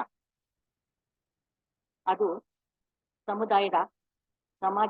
ಸಮಾಜದ ಮೂಲ ತತ್ವ. ಸದೃಢ ಆರೋಗ್ಯ ಹೊಂದಬೇಕಾದ್ರೆ ಏನ್ ಮಾಡ್ಬೇಕು? ರೋಗ ಬಾರದೆ ಇರೋ ಹಾಗೆ ಮುಂಜಾಗ್ರತೆ ವಹಿಸೋದು ಎಲ್ರಿಗೂ ಗೊತ್ತಿರುವಂತ ವಿಚಾರ. ಸರಿಯಾದ ಆಹಾರ ಸೇವನೆ, ನಿಯಮಿತ ವ್ಯಾಯಾಮ, ಶಿಸ್ತುಬದ್ಧ ಜೀವನ ಶೈಲಿ ಇತ್ಯಾದಿ. ರೋಗ ಬಂದ ನಂತರ ಹೀಗೆಲ್ಲ ಮಾಡಿದ್ರು ಕೂಡ ಕೆಲವು ಸಾರಿ ರೋಗ ಬರುತ್ತೆ. ಬಂದಾಗ ನಾವೇನ್ ಮಾಡ್ಬೇಕು? ಸರಿಯಾದ ಡಾಕ್ಟರ್ ಹತ್ರ ಗುಣಮಟ್ಟದ ಚಿಕಿತ್ಸೆ ನಡೆಸ್ಕೊಳ್ಬೇಕು. ಈ ಸರಿಯಾದ ವೈದ್ಯರು, ಇವರು ಡಾಕ್ಟರ್ಗಳು, ಯಾವ ಡಾಕ್ಟರ್ಗಳು ಅಂತ ಇದ್ರ ಬಗ್ಗೆ ಯಾರು ಬೇಕಾದಷ್ಟು ಚರ್ಚೆಗಳು ಇದ್ರ ಬಗ್ಗೆ ಆಗಿತ್ತು. ಈಗ ಯಾರು ಗುಣಮಟ್ಟದ ಚಿಕಿತ್ಸೆ ನೀಡ್ತಾರೋ, ಯಾರು ಸರಿಯಾಗಿ ಅದಕ್ಕೆ ವಿದ್ಯಾರ್ಹತೆ ಪಡೆದಿರ್ತಾರೋ ಅವ್ರ ಹತ್ರ ಹೋಗಿ ಚಿಕಿತ್ಸೆ ಹೊಂದಬೇಕಾಗುತ್ತೆ. ಈ ರೋಗ ಕಾಯಿಲೆ ಯಾಕೆ ಬರುತ್ತೆ? ನಾವೆಲ್ಲ ಇದ್ರು ಎಷ್ಟೇ ಇದನ್ನ ಮಾಡ್ಕೊಂಡ್ರು ಕೆಲವು ರೋಗ ಬರುತ್ತೆ. ಯಾವ ಕಾರಣಗಳಿಗೆ? ವೈದ್ಯ ವಿಜ್ಞಾನ ಈ ಡಿಸೀಸ್ ಅನ್ನೋದನ್ನ, ಅಂದ್ರೆ ಈ ಪದದಲ್ಲಿ ಒಂದೊಂದು ಅಕ್ಷರಕ್ಕೆ ಒಂದೊಂದು ಪ್ರಮುಖ ಕಾರಣ ವಿವರಿಸುತ್ತೆ. ಡಿಸೀಸ್ ಅಂದ್ರೆ DISEASE. ಇದ್ರ ಪ್ರಕಾರ ಮೊದಲನೇ ಡಿ, ಡಿಫೆಕ್ಟ್ಸ್ ಅಂಡ್ ಡ್ಯಾಮೇಜ್. ಇದು ಆಜನ್ಮ ನ್ಯೂನತೆಗಳು, ವಂಶವಾಹಿನಿಗಳ ಮೂಲಕ ಬರೋ ರೋಗಗಳು. ಇನ್ಫೆಕ್ಷನ್, ಸೋಂಕು, ಬ್ಯಾಕ್ಟೀರಿಯಾ, ವೈರಸ್, ಫಂಗಸ್, ಏಕಾಣುಜೀವಿಗಳು ರೋಗಕಾರಕವಾಗಿ ಕೆಲಸ ಮಾಡ್ತವೆ. ಉದಾಹರಣೆ ಕ್ಷಯ, ಕೃಷಿರೋಗ, ನಿಮೋನಿಯಾ, ಡಿಫ್ತೀರಿಯಾ. ಹಾಗೆ ನಾವೆಲ್ಲರೂ ಯಾವುದೇ ಜನರೇಷನ್ ಕೂಡ ಮರೆಯದೇ ಇರೋ ಹಾಗೆ ಮಾಡಿದಂತಹ ಈ 3 ವರ್ಷದ ಕೆಳಗೆ ಜಗತ್ತನ್ನೇ ನಡುಗಿಸಿದಂತ ಪ್ರಳಯಾಂತಕ ಕೊರೋನಾ, ಇದು ಕೂಡ ಬಂದಿದೆ. ಮತ್ತೆ ಸ್ಟ್ರೆಸ್, ಮಾನಸಿಕ ಒತ್ತಡ, ಕ್ಲೇಶ, ಭಾವೋದ್ವೇಗಗಳು. ಉದಾಹರಣೆ, ಈ ಸ್ಟ್ರೆಸ್ ಇಂದ ಭಾವೋದ್ವೇಗಗಳಿಂದ ಡಯಾಬಿಟಿಸು, BP, ತಲೆನೋವು, ಕೀಲುರಿತ, ಬೊಜ್ಜು, ಆಸಿಡಿಟಿ, ಅಲ್ಸರ್ಗಳು, ಮೈಗ್ರೇನ್ ತಲೆನೋವು ಇತ್ಯಾದಿ ಬರುತ್ತೆ. ಈ ಎನ್ವಿರಾನ್ಮೆಂಟ್ ಅದರಲ್ಲಿ ಏನೋ ಪರಿಸರಕ್ಕೆ ಕಲುಷಿತವಾಗಿರುವಂತಕ್ಕೆ ಕಾರಣಗಳು. ಪರಿಸರ ಮಾಲಿನ್ಯ, ಇದರಲ್ಲಿ ನೀರು, ಗಾಳಿ, ಭೂಮಿ ಬೇಕಾದಷ್ಟು ಕಲುಷಿತವಾಗೋಗಿದೆ. ಅದರಲ್ಲಿ ವಿವರಿಸಿ ನಾನು ಹೇಳ್ಬೇಕಾಗಿಲ್ಲ. ಕಲುಷಿತ ನೀರು, ಕಲುಷಿತ ಗಾಳಿ, ಕಲುಷಿತ ಭೂಮಿ, ಕ್ರಿಮಿನಾಶಕಗಳನ್ನ ಹಾಕಿ ಹಾಕಿ ಹಾಕಿ ಭೂಮಿನ ಬಂಜರು ಮಾಡಿ, ಭೂಮಿನ ಕಲುಷಿತ ಮಾಡಿ, ಏನೇನು ಬೆಳೆದ್ರು ಅದರಲ್ಲೂ ಸಹ ಎಷ್ಟು ಬೆಳೆ ಬೆಳೆದ್ರು ಅಷ್ಟರಲ್ಲೂ ರಾಸಾಯನಿಕ ಕ್ರಿಮಿನಾಶಕ ವಸ್ತುಗಳನ್ನ ನಾವು ಈ ದಿನ ನೋಡ್ತಾ ಇದ್ದೇವೆ. ಅದಕ್ಕೆ ಬಹುಶಃ ಸಾವಯವ ಅದು ಇದು ಅಂತ ಹೇಳ್ತಾ ಇರೋದು. ಯಾವತ್ತೂ ಕ್ರಿಮಿನಾಶಕ ಭೂಮಿ ಬರುತ್ತೋ, ಎಷ್ಟು ಜನರೇಷನ್ ಆಗ್ಬೇಕೋ, ಎಷ್ಟು ತಲೆಕಾನಾಂತಗಳು ಹೋಗ್ಬೇಕೋ ನನ್ಗೆ ಗೊತ್ತಿಲ್ಲ. ಒಂದೊಂದ್ಸಾರಿ ಈ ಹಾರ್ಟಿಕಲ್ಚರ್ ಅವರು ಒಂದು ಕಾರ್ಯಕ್ರಮ ಮಾಡಿದ್ರು. ಅದಕ್ಕೆ ಹೋದಾಗ ಅವ್ರು ಈ ಕ್ರಿಮಿನಾಶಕದ ಬಗ್ಗೆ ಹೇಳ್ತಾ, ಈ ಬೆಳೆ ಅಲ್ಲ, ಇನ್ನೊಂದು ಬೆಳೆ ಅಲ್ಲ, ಇನ್ನೊಂದು ಬೆಳೆ ನಾವು ಏನು ಹಾಕದೆ ಹೋದ್ರು 10-15 ಬೆಳೆಗಳು ತಂದ್ರು, ಈ 30-40 ಬೆಳೆಗಳು ತೆಗೆದು ಕೂಡ ಈ ಕ್ರಿಮಿನಾಶಕ ಇದ್ದೇ ಇರುತ್ತೆ ಅಂತ ಹೇಳಿ ಅವರು ಹೇಳುವಂತ ಸಂದರ್ಭ ಇದು. ಅಧಿಕ ಜನಸಂದಣಿ, ರಾಸಾಯನಿಕ ವಸ್ತುಗಳನ್ನ ನಾವು ಎಲ್ಲಾ ಕಡೆ ಉಪಯೋಗಿಸ್ತಾ ಇರುವಂತದನ್ನ ನಾವು ನೋಡ್ತಾ ಇದ್ದೇವೆ. ಅಧಿಕ ಜನಸಂದಣಿ, ಅಧಿಕ ತಾಪಮಾನ, ಧೂಳು, ವಿಕಿರಣ, ಹವಾಮಾನದ ದಿಢೀರ್ ಏರುಪೇರುಗಳು, ನೈಸರ್ಗಿಕ ವಿಪತ್ತುಗಳು ಇತ್ಯಾದಿಗಳಿಗೂ ಸಹ ರೋಗ ಮೂಲಕ್ಕೆ ಕಾರಣವಾಗುತ್ತೆ. ಡಿಸೀಸ್ ಅದು DISE ಆಕ್ಟಿವಿಟಿ. ಇಲ್ಲೇನಾಗುತ್ತೆ ಅಂದ್ರೆ ಹೆಚ್ಚಿನ ಜನ ಚಲನೆ ಚಟುವಟಿಕೆಗಳಿಲ್ಲದೆ ಸೋಮಾರಿ ತರ ನಿಷ್ಕ್ರಿಯ ಜೀವನ ಶೈಲಿನ ಅಳವಡಿಸ್ಕೊಂಡಿರ್ತಾರೆ.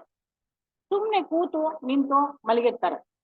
ಜೊತೆಗೆ ದುಶ್ಚಟಗಳು, ಧೂಮಪಾನ, ಮದ್ಯ, ಮಾದಕ ವಸ್ತು ಸೇವನೆ, ವಿವಾಹೇತರ ಲೈಂಗಿಕ ಸಂಬಂಧಗಳು.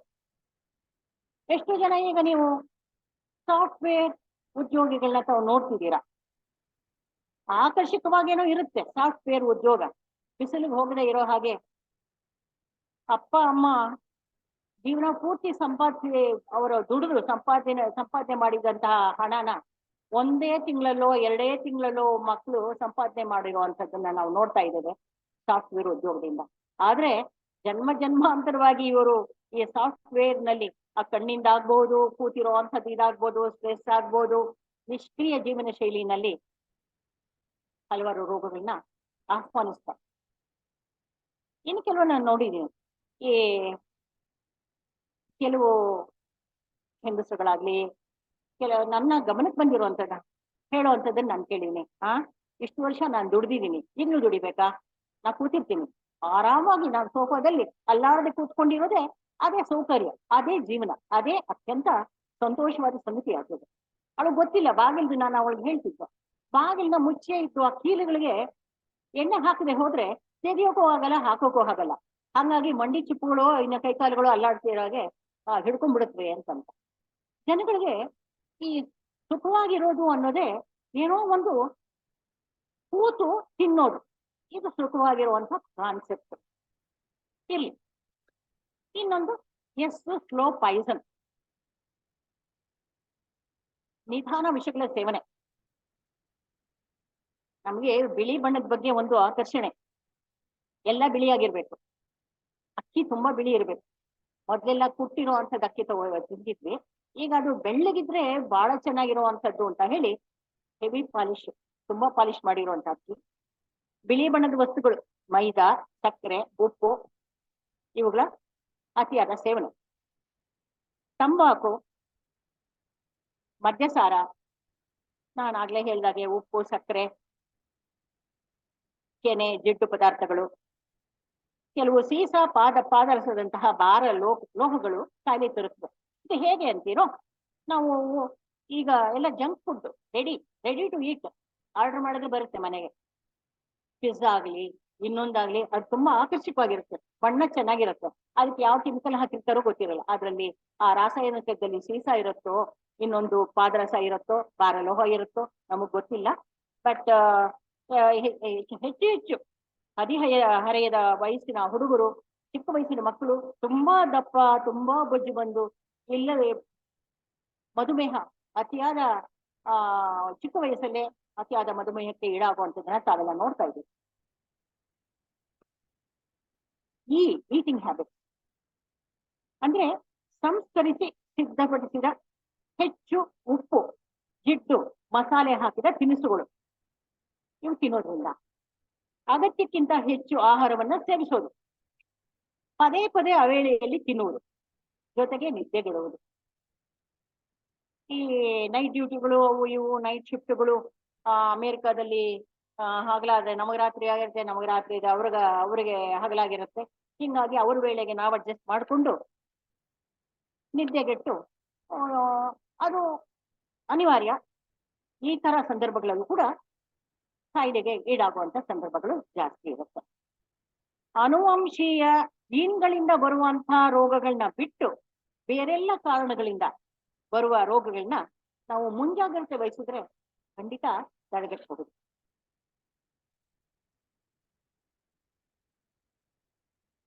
ತಜ್ಞರು ಹೇಳೋ ಹಾಗೆ ಪ್ರತಿ 3 ಗಂಟೆಗೆ ಒಮ್ಮೆ ಸ್ವಲ್ಪನೇ ಆಹಾರ ಸ್ವೀಕರಿಸಬೇಕು ಅಂತ ಹೇಳ್ತಾರೆ.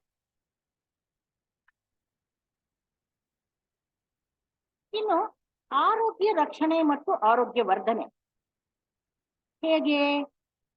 ರೋಗ ಬರೆಸ್ಕೊಂಡು ಕಷ್ಟಪಡೋದಕ್ಕಿಂತ ಆರೋಗ್ಯ ಬಾರದಂತೆ ಮುಂಜಾಗ್ರತೆ ವಹಿಸೋದು ಜಾಣತನ. ಅದು ನಮ್ ಹಿರಿಯರಿಗೆಲ್ಲ ಗೊತ್ತು, ನಮಗೂ ಗೊತ್ತು.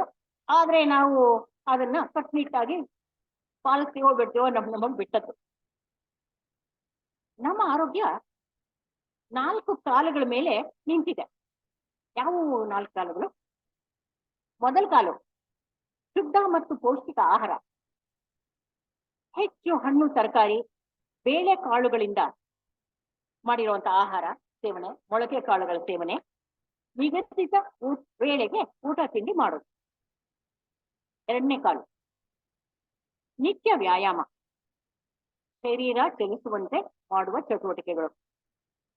ಸಕ್ರಿಯ ಜೀವನ ಶೈಲಿ, ಅದೇ ನಾನು ಆಗ್ಲೇ ಹೇಳಿದಾಗೆ ಜೀವನ ಶೈಲಿಯನ್ನ ನಿಯಮಿತವಾಗಿ ಶಿಸ್ತುಬದ್ಧವಾದ ಜೀವನ ಶೈಲಿ ಅಭ್ಯಾಸ ಮಾಡಿಕೊಂಡ್ರೆ ಯಾವ ವಯಸ್ಸಿನಲ್ಲಿ ಕೂಡ ನಾವು ಆರೋಗ್ಯವಂತರಾಗಿ ಇರಬಹುದು. 3ನೇ ಕಾಲು ವೈಯಕ್ತಿಕ ಸ್ವಚ್ಛತೆ, ಪರ್ಸನಲ್ ಹೈಜೀನ್. ಮನೆಯ ಒಳಗೆ ಮತ್ತೆ ಹೊರಗೆ ಸ್ವಚ್ಛತೆ, ನೈರ್ಮಲ್ಯವನ್ನ ಕಾಪಾಡೋದು. ನಮ್ಮ ಸುತ್ತ ಸಿಟಿಗಳಲ್ಲಿ, ನಗರದಲ್ಲಿ ಹೆಚ್ಚು ಇದಕ್ಕಿಂತ ಹಳ್ಳಿಗಳ ಕಡೆ ಹೋದಾಗ ತಿಪ್ಪೆ, ಮನೆ ಹತ್ರನೇ ತಿಪ್ಪೆ ಒಳಗಡೆಯಿಂದ ಗಂಜಲ, ಹಾವು ನೀರು ಎಲ್ಲರೂ ಮನೆ ಸುತ್ತಮುತ್ತನೇ ಬರೋ ಅಂಥದ್ದು, ನೊಣಗಳು, ಇವುಗಳೆಲ್ಲ ಬಹುಶಃ ಎಷ್ಟು ಜನ ಹಳ್ಳಿಯಿಂದ ಹಿನ್ನೆಲೆಯಿಂದ ಬಂದಿರೋರು ನನಗೂ ತಿಳಿಯೋದು. ಹಳ್ಳಿ ಇರೋವಂಥವ್ರಿಗೆ ಇದರ ಅನುಭವ ಚೆನ್ನಾಗಿರುತ್ತೆ. 4ನೇ ಕಾಲ ನೆಮ್ಮದಿ ಮತ್ತು ಪ್ರಶಾಂತವಾದ ಮನಸ್ಸು.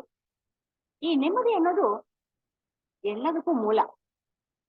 ಮನಸ್ಸಿಗೆ ನಾವು ನೆಮ್ಮದಿ ಅಂತಂದಾಗ ಕಾಯಿಲೆ ಇದ್ರು ಎಷ್ಟು ಸರಿ ನಾವು ಅನ್ಕೋತೀವಿ, ಜ್ವರ ಇದೆ ಅಂತ ಫೀಲ್ ಅಂತ ಮನಸ್ಸಿಗೆ ಅನ್ಸಿದ್ರು ನಾವು ಎದ್ದು ಆಚೆ ಹೋಗಿ ನಾವು ಒಂದ್ ಸ್ವಲ್ಪ ಓಡಾಡ್ಕೊಂಡು ಬಂದ್ರೆ ಜ್ವರದ ಏನು ಫೀಲಿಂಗ್ ಇದೆ ಅದು ನಮ್ಮನ್ನು ಕಾಡಲ್ಲ.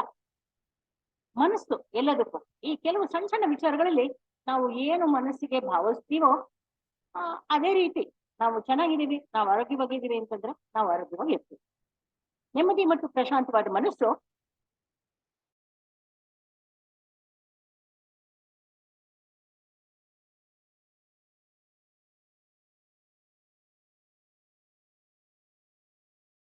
ಬೇರೆಯವ್ರನ್ನ ಅದೇನೋ ಒಂದು ಮಾತಿದೆ, ನಮಗೆ ಬಂದಷ್ಟು ನಮಗೆ ಸಂಬಳ ಎಷ್ಟು ಸಾಕಾಗುತ್ತೆ, ನೆಮ್ಮದಿಯಾಗಿ ಜೀವನ ಮಾಡಬಹುದು.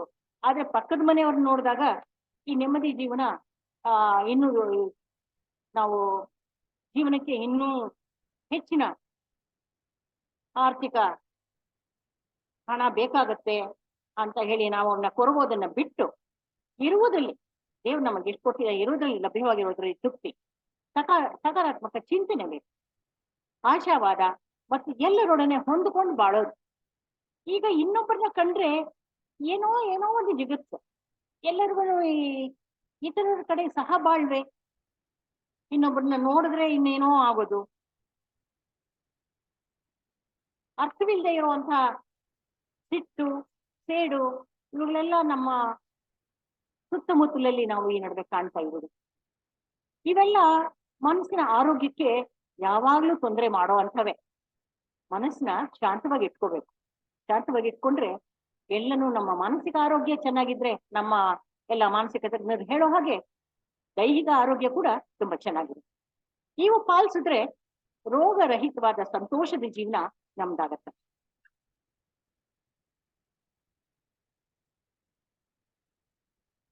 ತಜ್ಞರು ಹೇಳೋ ಹಾಗೆ ಪ್ರತಿ 3 ಗಂಟೆಗೆ ಒಮ್ಮೆ ಸ್ವಲ್ಪವೇ ಆಹಾರ ಸ್ವೀಕರಿಸ್ಬೇಕು. ತುಂಬಾ ಹಸಿವಾಗಿರೋವರೆಗೂ ಕಾಯ್ದೆ, ನಮ್ಗೆ ಕೆಲಸ ಇದೆ, ನಾನು ಪೇಷಂಟ್ ನ ನೋಡ್ಬೇಕು. ಈಗ ನಮ್ಮ ಡಾಕ್ಟರ್ಗಳು ಎಷ್ಟು ಸರ್ಜನರು ಹೊತ್ತಿಗೆ ಊಟ ಮಾಡ್ತಾ ಇದ್ದೀರಿ, ಊಟ ತಗೊಳ್ತಾರೆ. ಎಷ್ಟು ವೈದ್ಯರು ಕನ್ಸಲ್ಟೇಷನ್ ರೂಮ್ಗಳಲ್ಲಿ ಹೊತ್ತಿಗೆ ಸರಿಯಾಗಿ ಊಟ ಮಾಡ್ತಾರೆ. ಪೇಷಂಟ್ಗಳು ನೋಡಿ ಅದರಲ್ಲಿ ಮಗ್ನರಾಗಿರ್ತಾರೆ.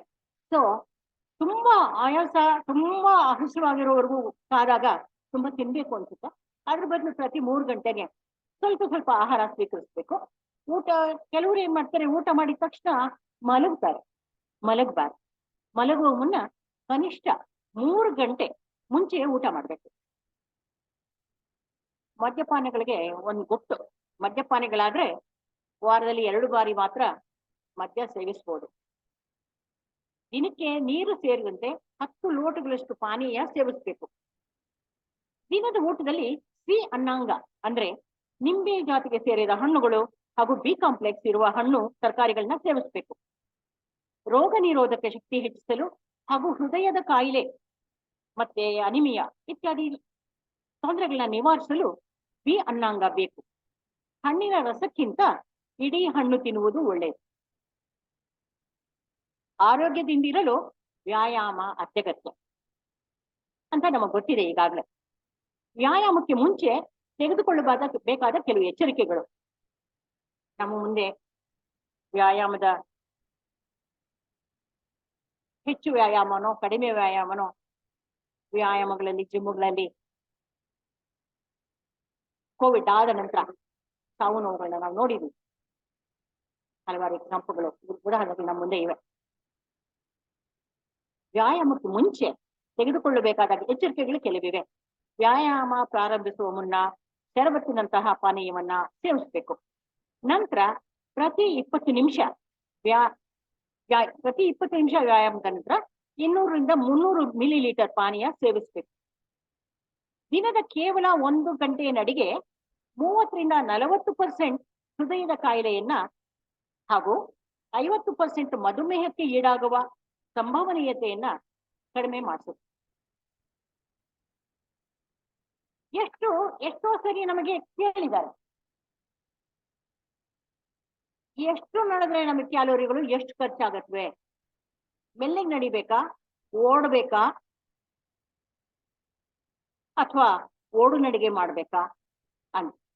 ಕೆಲವರು ಇದನ್ನು ಸಂಶೋಧನೆ ಮಾಡಿ ಇದಕ್ಕೂ ಎಷ್ಟು ಬೆಚ್ಚಗೆ ನಡೆದ್ರೆ ಎಷ್ಟು ಕ್ಯಾಲರಿ ಖರ್ಚಾಗತ್ತೆ, ಓಡ್ ನಡಿಗೆ ನಡೆದ್ರೆ ಎಷ್ಟು ಕ್ಯಾಲರಿ ಖರ್ಚಾಗತ್ತೆ ಅನ್ನೋದನ್ನ ಒಂದು ಪಟ್ಟಿ ಮಾಡಿದೆ. ನಡಿಗೆ ಉತ್ತಮ ವ್ಯಾಯಾಮಗಳಲ್ಲಿ ಒಂದು. ಪ್ರಾರಂಭದಲ್ಲಿ ವಾರಕ್ಕೆ 3 ದಿನ 30 ನಿಮಿಷ ನಡಿಗೆ ರೂಢಿಸ್ಕೊಳ್ಬೇಕು. ಕ್ರಮೇಣ ವಾರದಲ್ಲಿ 5 ದಿನ 60 ನಿಮಿಷಕ್ಕೆ ವಿಸ್ತರಿಸಬೇಕು. ನಂತರ ಓಡು ನಡಿಗೆ ಅಭ್ಯಾಸ ಮಾಡ್ಕೊಳ್ಬೇಕು. ಇದು ಎಲ್ಲರಿಗೂ ಅನ್ವಯ, ಎಲ್ಲ ರೀತಿಯ ಕೆಲಸ ಮಾಡೋರಿಗೂ ಅನ್ವಯ ಅಲ್ಲ. ಯಾರಿಗೆ ಎಷ್ಟು ಅವರ ತೂಕದ ಪ್ರಕಾರ, ಅವರ ಮಾಡುವಂತಹ ಕೆಲಸದ ಪ್ರಕಾರ ಇದು ಜನರಲ್ ಆಗಿ ಮಾಡಿರುವಂತಹ ಒಂದು ಪಟ್ಟಿ. ಈಗ ಕ್ಯಾಲೋರಿಗಳ ಲೆಕ್ಕಾಚಾರ ಹಾಕೋಣ. ಸುಮಾರು 70 kg ತೂಕ ಇರುವಂತಹ ಮನುಷ್ಯ ನಿಧಾನವಾಗಿ, ವೇಗವಾಗಿ ಹಾಗೂ ಓಡು ನಡಿಗೆಯಲ್ಲಿ ನಡೆದ್ರೆ ಎಷ್ಟು ಕ್ಯಾಲೋರಿಗಳು ವ್ಯಯವಾಗತ್ವೆ? ಮಟ್ಟಸ ನೆಲದಲ್ಲಿ ಗಂಟೆಗೆ 2 ಮೈಲಿ ವೇಗದಲ್ಲಿ ನಡೆದ್ರೆ 1 ನಿಮಿಷಕ್ಕೆ 2.5 ರಿಂದ 4 ಕ್ಯಾಲರಿ ವ್ಯಯವಾಗತ್ತೆ. ನಾವು ನಿಧಾನಕ್ಕೆ ನಮ್ಮ ಸಾಮಾನ್ಯವಾಗಿ ನಡಿಗೆಯಲ್ಲಿ ಸ್ವಲ್ಪ ಬ್ರಿಸ್ಕ್ ವಾಕಿಂಗ್ ಮಾಡುವಂತ ಅವರಿಗೆ ಇದ್ರ ಬಗ್ಗೆ ಗಮನ. ಅವರು 2.5 3 ಕ್ಯಾಲೋರಿ ವ್ಯಯ ಆಗತ್ತೆ ಅನ್ಸುತ್ತೆ. ಗಂಟೆಗೆ 3 ಮೈಲಿ ವೇಗದಲ್ಲಿ ನಡೆದ್ರೆ ಎಷ್ಟಾಗುತ್ತೆ? 1 ನಿಮಿಷಕ್ಕೆ 4 ರಿಂದ 5 ಕ್ಯಾಲೋರಿ ವ್ಯಯವಾಗತ್ತೆ. ಗಂಟೆಗೆ 3.5 ಮೈಲಿ ವೇಗದಲ್ಲಿ ನಡೆದ್ರೆ 1 ನಿಮಿಷಕ್ಕೆ 5 ರಿಂದ 6 ಕ್ಯಾಲೋರಿ ವ್ಯಯವಾಗತ್ತೆ. ಗಂಟೆಗೆ 4 ಮೈಲಿ ವೇಗದಲ್ಲಿ ನಡೆದ್ರೆ 1 ನಿಮಿಷಕ್ಕೆ 6 ರಿಂದ 7 ಕ್ಯಾಲೋರಿ ವ್ಯಯವಾಗತ್ತೆ. ಗಂಟೆಗೆ 5 ಮೈಲಿ ಓಡು ವೇಗದಲ್ಲಿ ನಡೆದ್ರೆ 1 ನಿಮಿಷಕ್ಕೆ 8 ರಿಂದ 10 ಕ್ಯಾಲೋರಿ ವ್ಯಯವಾಗತ್ತೆ.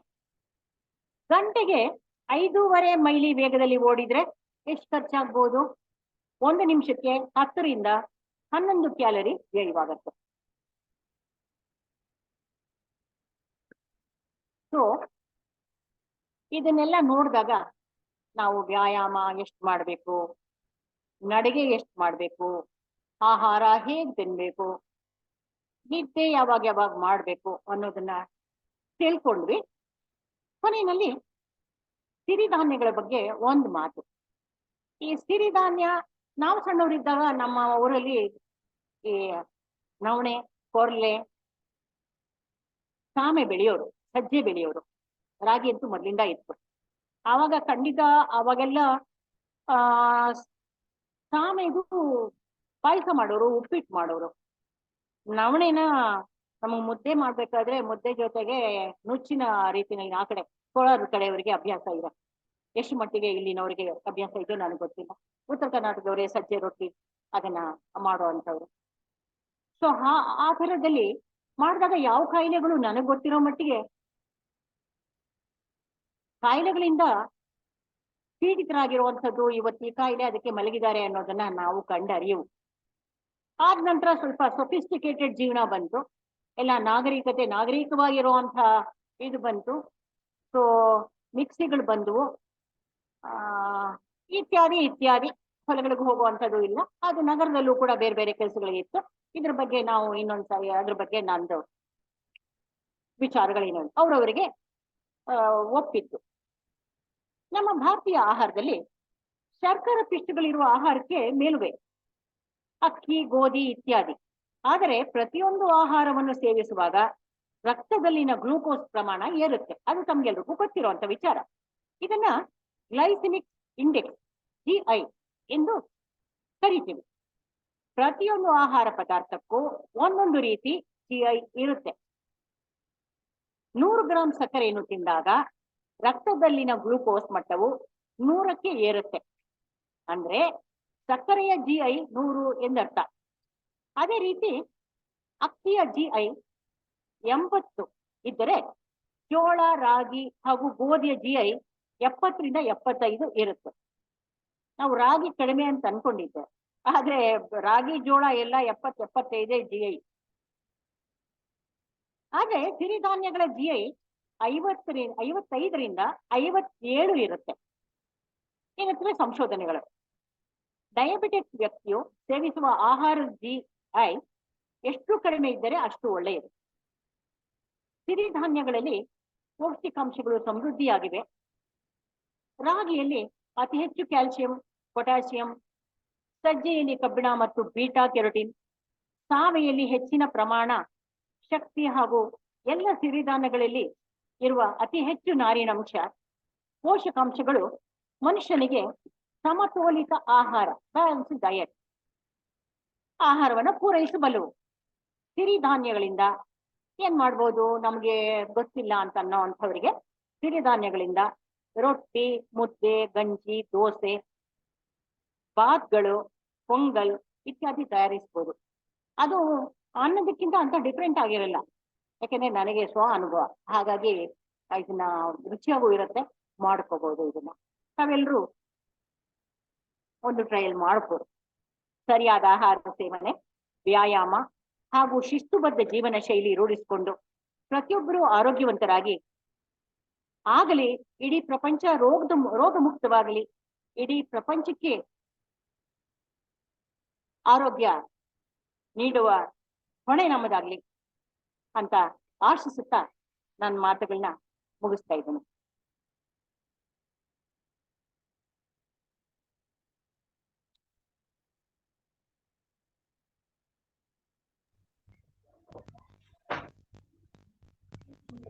ಧನ್ಯವಾದಗಳು ಮೇಡಮ್. ಮೇಡಮ್ ಹೇಳಿ. ಥ್ಯಾಂಕ್ ಯು, ಧನ್ಯವಾದಗಳು. IMA ಹಾಲ್ ಅಲ್ಲಿ ನಿಂತ್ಕೊಂಡು ಮಾತಾಡೋದಕ್ಕೆ ಮತ್ತೊಮ್ಮೆ ಧನ್ಯವಾದಗಳು ಮೇಡಮ್. ಅದು ಕರ್ನಾಟಕ ರಾಜ್ಯ ಶಾಖೆ ಆಡಿಟೋರಿಯಂ ಅಲ್ಲಿ. ಹೌದು, ನಾನು ಬೇಕು ಅಂತಲೇ ಬಂದೆ ಇಲ್ಲಿಗೆ, ನಾನು ಇಷ್ಟಪಟ್ಟು ಬಂದಿದ್ದೀನಿ. ಮೇಡಮ್ ಆರೋಗ್ಯವನ್ನ ಹೇಗೆ ಕಾಪಾಡ್ಕೊಳ್ಬೇಕು, ಆರೋಗ್ಯ ಯಾವ ರೀತಿಯಲ್ಲಿ ಅದನ್ನ ನಾವಾಗಿ ಅಂದ್ರೆ ಹಿರಿಯರು ಹೇಗೆ ಅದನ್ನ ಕಾಪಾಡ್ಕೊಂಡು ಬಂದಿದ್ರು, ಯಾವಾಗ ಬದುಕಿನ ನಾಗರಿಕತೆಯ ಪ್ರಯಾಣದ ಜೊತೆಗೆ ನಮ್ಮ ಆರೋಗ್ಯಕ್ಕೆ ಹೇಗೆ ತೊಂದರೆ ಆಯ್ತು ಅನ್ನೋದನ್ನ ಹೇಳ್ತಾ, ಹೇಗೆ ನಾವು ಮತ್ತೆ ಉಪಯೋಗಿಸ್ಕೊಳ್ಬಹುದು, ಯಾವ ತರದಲ್ಲಿ ಅದನ್ನ ವೈಜ್ಞಾನಿಕವಾಗಿ ಕ್ಯಾಲರೀಸ್ ಖರ್ಚಿರ್ಬೋದು ಅಥವಾ ಗ್ಲೈಸಿಮಿಕ್ ಇಂಡೆಕ್ಸ್ ಬಗ್ಗೆ ಇರ್ಬೋದು, ಎಲ್ಲ ವಿಶದವಾಗಿ ಹೇಳ್ತಾ ಒಂದು ಒಳ್ಳೆಯ ಉಪನ್ಯಾಸವನ್ನು ಕೊಟ್ಟ ಮೇಡಮ್ಗೆ ಧನ್ಯವಾದಗಳನ್ನು ಹೇಳ್ತೇನೆ. ಪ್ರಶ್ನೆ ಕೇಳುವವರು ಅನ್ಮ್ಯೂಟ್ ಮಾಡ್ಕೊಂಡು ಪ್ರಶ್ನೆ ಕೇಳ್ಬಹುದು.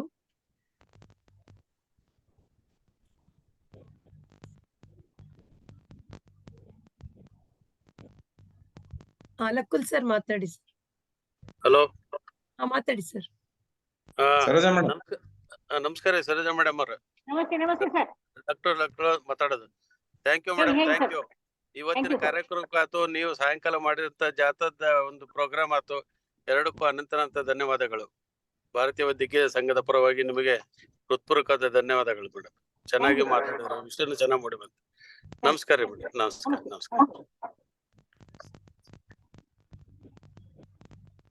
ಮೇಡಮ್ ಸರೋಜಾ ಮೇಡಮ್, ಹೇಳಿ ಸರ್. ಶುದ್ಧವಾಗಿರ್ತಕ್ಕಂಥದ್ದು ಯಾವ್ದು ಸಿಗುತ್ತೆ ನಮ್ ಜಗತ್ತಿನಲ್ಲಿ ಅಂತ? ಅದು ಶುದ್ಧವಾಗಿರ್ತಕ್ಕಂಥದ್ದು, ನಾವು ಎಲ್ಲವನ್ನು ಶುದ್ಧ ಅಂತ ಮಾತಾಡ್ತೀವಿ. ಶುದ್ಧ ಮನಸ್ಸುಗಳು, ಶುದ್ಧ ಆಹಾರ, ಶುದ್ಧ ವಾತಾವರಣ ಎಲ್ಲಿ ಸಿಗಬಹುದು ಅಂತ ಇದೆ. ಅದು ಯಕ್ಷ ಪ್ರಶ್ನೆ.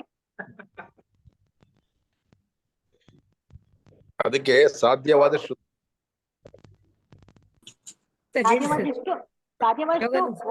ವಾಯು ಮಾಲಿನ್ಯ ತಡೆಯುವಂಥದ್ದು. ಈಗ ಅದನ್ನೆಲ್ಲ ಪ್ರಯತ್ನಗಳು ಸರ್ಕಾರಗಳು ಮಾಡ್ತಾ ಇವೆ. ಈ ವಾಯು ಮಾಲಿನ್ಯ ತಡೆಯೋದಕ್ಕೆ ಹೇಗಂದ್ರೆ ಹಾಗೇನೇನೆ ಕಾರ್ಖಾನೆಗಳು ಅವೆಲ್ಲ ಮಾಡ್ತಿದ್ರು, ಅಲ್ಲಿಂದ ಹೊರಬರುವಂತ ಕಲ್ಮಶಗಳನ್ನ ನದಿಗಳಿಗೆ ಬಿಡ್ತಾ ಇದ್ರು. ಆಮೇಲೆ ಈ ಕೊಳವೆ ಬಾವಿಗಳಲ್ಲಿ ವಿವೇಚನೆ ಇಲ್ಲದೆ ಅವುಗಳನ್ನೆಲ್ಲ ಅಂತರ್ಜಲಕ್ಕೆ ಸೇರೋ ಹಾಗೆ ಮಾಡ್ತಾ ಇದ್ರು. ಈಗ ಎಲ್ಲದಕ್ಕೂ ಅದನ್ನ ಯೋಜನೆಗಳನ್ನ ಮಾಡಿದ್ದಾರೆ.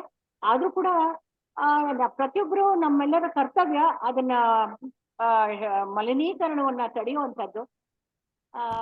ಇಷ್ಟರಲ್ಲಿ ಎಷ್ಟು ಪರ್ಸೆಂಟ್ ಶುದ್ಧ ಗಾಳಿ, ಶುದ್ಧ ನೀರು, ಶುದ್ಧ ಜೀವನ ನಡೆಸ್ತೀವಿ ಅನ್ನೋದು ನೀವೇ ಹೇಳಬೇಕು.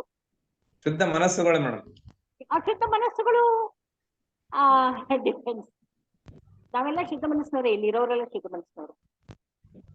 ಧನ್ಯವಾದಗಳು ಮೇಡಮ್, ನಮ್ಮ ಮನಸ್ಸುಗಳನ್ನ ಶುದ್ಧ ಮಾಡಿದ್ದಕ್ಕೆ. ಮೇಡಮ್, ನನಗೆ ಒಂದು ಪ್ರಶ್ನೆ ಇದೆ. ಹೇಳಿ ಸರ್. ನಾನು ಕರ್ನಾಟಕ, ಆಂಧ್ರ ಪ್ರದೇಶ ಎರಡು ನಾಡಿನಿಂದ ಬಂದವರು. ನೀವು ಹಾಗೆ ಇರ್ಬೇಕು ಅನ್ಸುತ್ತೆ ನನಗೆ. ರೋಗಿಗಳು ಪ್ರಶ್ನೆ ಕೇಳ್ತಾ ಇರ್ತಾರೆ, ನೀವು ಗ್ಲೈಸೆಮಿಕ್ ಇಂಡೆಕ್ಸ್, ಅನ್ನ ಉಣ್ಬೇಡ್ರಿ, ಜಾಸ್ತಿ ರೈಸ್ ತಿನ್ಬೇಡ ಅಂತ ಹೇಳ್ತಾನೆ ಇರ್ತೀವಿ. ಆದ್ರೆ ನನ್ನ ಒಂದು ಮುಖ್ಯ ಪ್ರಶ್ನೆ ಏನಂದ್ರೆ, ಆಂಧ್ರದಾದ್ಯಂತ ಇವನ್ ತಮಿಳ್ನಾಡಲ್ಲಿ ಕೂಡ ಅನ್ನ ಉಣ್ಣೋದಿದೆಯಲ್ಲ, ಅದು ಅವರಿಗೆ ಸಾಹಸವಕ್ಕಾಗಿ ಹೋಗ್ಬಿಟ್ಟಿದೆ. 3 ಹೊತ್ತು ಅನ್ನ ಉಣ್ತಾರೆ. ಬೆಳಿಗ್ಗೆ ಅನ್ನ ಉಂಡ್ಬಿಟ್ಟು ಮಧ್ಯಾಹ್ನಕ್ಕೆ ಬುತ್ತಿ ಕಟ್ಕೊಂಡೋಗಿ ರಾತ್ರಿ ಮತ್ತೆ ಮಧ್ಯಾಹ್ನ ಉಣ್ತಾರೆ. ಹಾಗಾಗಿ ಅವರ ಆರೋಗ್ಯ ಹೆಂಗೆ ಕಾಪಾಡ್ಕೊಂಡಿದ್ದಾರೆ ಅಂತ ಪ್ರಶ್ನೆ ಆಗೋಗಿದೆ. ಯಾಕಂದ್ರೆ ನಾನು ಹಳ್ಳಿಯಲ್ಲಿ ಬೆಳೆದಿದ್ದವನು, ನಾನು ನೋಡಿದ್ದೀನಿ ಕೂಡ. ನಮ್ಮಲ್ಲಿ ಸ್ವಲ್ಪ ಬಳ್ಳಾರಿ ಜಿಲ್ಲೆಯೊಳಗೆ ಜೋಳದ ರೊಟ್ಟಿ ತಿಂತಕ್ಕಂಥ ಹವ್ಯಾಸ ಇದೆ. ಆದ್ರೆ ಮೇಲೆ ಓದಂಗಲ್ಲ ಅನ್ನನೇ, ಬರೀ ಅನ್ನವೇ. ನಮ್ ಕಡೆ ಬರೀ ಅನ್ನನೇ ಸರ್. ಸೌತ್ ಕನ್ನಡ ಜೋಳ ಚಪಾತಿ ಯಾವುದೂ ಇಲ್ಲ. ವೀಣಾ, ಮಂಗಳೂರು ಕಡೆ ನೀವು ಇದು ದಪ್ಪ ಅಕ್ಕಿ ಇದು ಊಟ ಮಾಡೋದು, ಹಾಗಾಗಿ ನಿಮ್ಗಳಿಗೆ ಅದು ಬಹಳ ಒಳ್ಳೆಯದು. ಮೊದಲೆಲ್ಲ ತೆಂಗಿನ ಎಣ್ಣೆ ಉಪಯೋಗಿಸಬಾರ್ದು ಅಂತ ಅಂತಿದ್ರು, ಈಗ ತೆಂಗಿನ ಎಣ್ಣೆನೆ ಉಪಯೋಗಿಸೋದ್ರಿಂದ ಆರೋಗ್ಯ ವೃದ್ಧಿ ಅಂತ ಅಂತಿದ್ರು. ಇಲ್ಲಿ ಯೋಗಾನಂದ ರೆಡ್ಡಿ ಸರ್ ಅವರಿಗೆ ಬಹುಶಃ ಆ ಮಣ್ಣಿನಲ್ಲಿ ಹುಟ್ಟಿರುವಂತ, ಹೇಗೆ ತೆಂಗಿನೆಣ್ಣೆ ಇವರು ಮಂಗಳೂರವರು ತಿನ್ನೋದ್ರಿಂದ ಅವರಿಗೆ ಯಾವ ರೀತಿ ರೋಗ ನಿರೋಗಿಯಾಗಿರ್ತಾರೋ, ಹಾಗೆ ನಾವು ಆ ಮಣ್ಣಿನ ಗುಣ 3 ಹೊತ್ತು ಅನ್ನ ತಿಂದು, ಯಾಕೆಂದ್ರೆ ಅಷ್ಟೇ ಶಕ್ತಿಶಾಲಿಯಾಗಿ ಅದು 3 ಹೊತ್ತು ಕೆಲಸ ಮಾಡ್ತಿರ್ತಾರೆ. ಬಳ್ಳಾರಿ ಅಥವಾ ಗೌರಿಬಿದನೂರು ಜಿಲ್ಲೆಯ ಇದರಲ್ಲಿ ನಾವು ಬರ್ತಾ ಕೋಲಾರ, ಗಡಿನಾಡು ಪ್ರದೇಶದಲ್ಲಿ ಮುದ್ದೆ ತಿಂತೀವಿ. ಆದ್ರೆ ಈ ಅನ್ನನೂ ಬಹಳ ಮುಖ್ಯವಾದ್ದು ಅಂತ ಆ ಕಡೆ ಜನಗಳಿಗೆಲ್ಲ 3 ಹೊತ್ತು ಅನ್ನ ತಿಂತಾರೆ. ಬಹುಶಃ ಅವರ ದೇಹ ಪ್ರಕೃತಿ ಇರಬಹುದು ಅಂತ ನಾನ್ ಭಾವಿಸ್ತೀನಿ. ತಮ್ಗೇನ್ ಅನ್ಸುತ್ತೆ ಅನ್ನೋದನ್ನ ನೀವು, ಯಾಕಂದ್ರೆ ನೀವು ಆ ಜಿಲ್ಲೆಯವರು, ಹಂಗಾಗಿ ನೀವೇ ಹೇಳ್ಬೇಕು. ಯೋಗಾನಂದ ರೆಡ್ಡಿ ಸರ್. ಸರೋಜಾ ನನಗೆ- ಮೇಡಮ್, ಹೇಳಿ. ಯಾರು ಸರೋಜಾ ಮಾತಾಡ್ತಿದ್ರಿ? ಮೇಡಮ್. ವೀಣಾ ಮಾತಾಡ್ತಿದ್ದಾರಾ? ವೀಣಾ ವೀಣಾ ವೀಣಾ ಭಟ್ ತುಂಬಾ ಮೇಡಮ್ ಚೆನ್ನಾಗಿ ಮಾತಾಡಿ. ಮಾತಾಡಿದ್ರಿ. ಅದು ಸರ್ ಯೋಗಾನಂದ್ ಸರ್ ಹೇಳ್ದಾಗೆ, ಈಗ ನಾವು ನಮ್ಮೂರಲ್ಲಿನೂ ನಾವು ಬರೀ ಅನ್ನ ಬಿಟ್ರೆ ಮತ್ ಯಾವ್ದನ್ನೂ ತಿಂದಿಲ್ಲ. ಈಗ್ಲೂ ನಾವು ಅನ್ನ ಇಸ್ ಅವರ್ ಸ್ಟೇಪಲ್ ಎಲಿಮೆಂಟ್.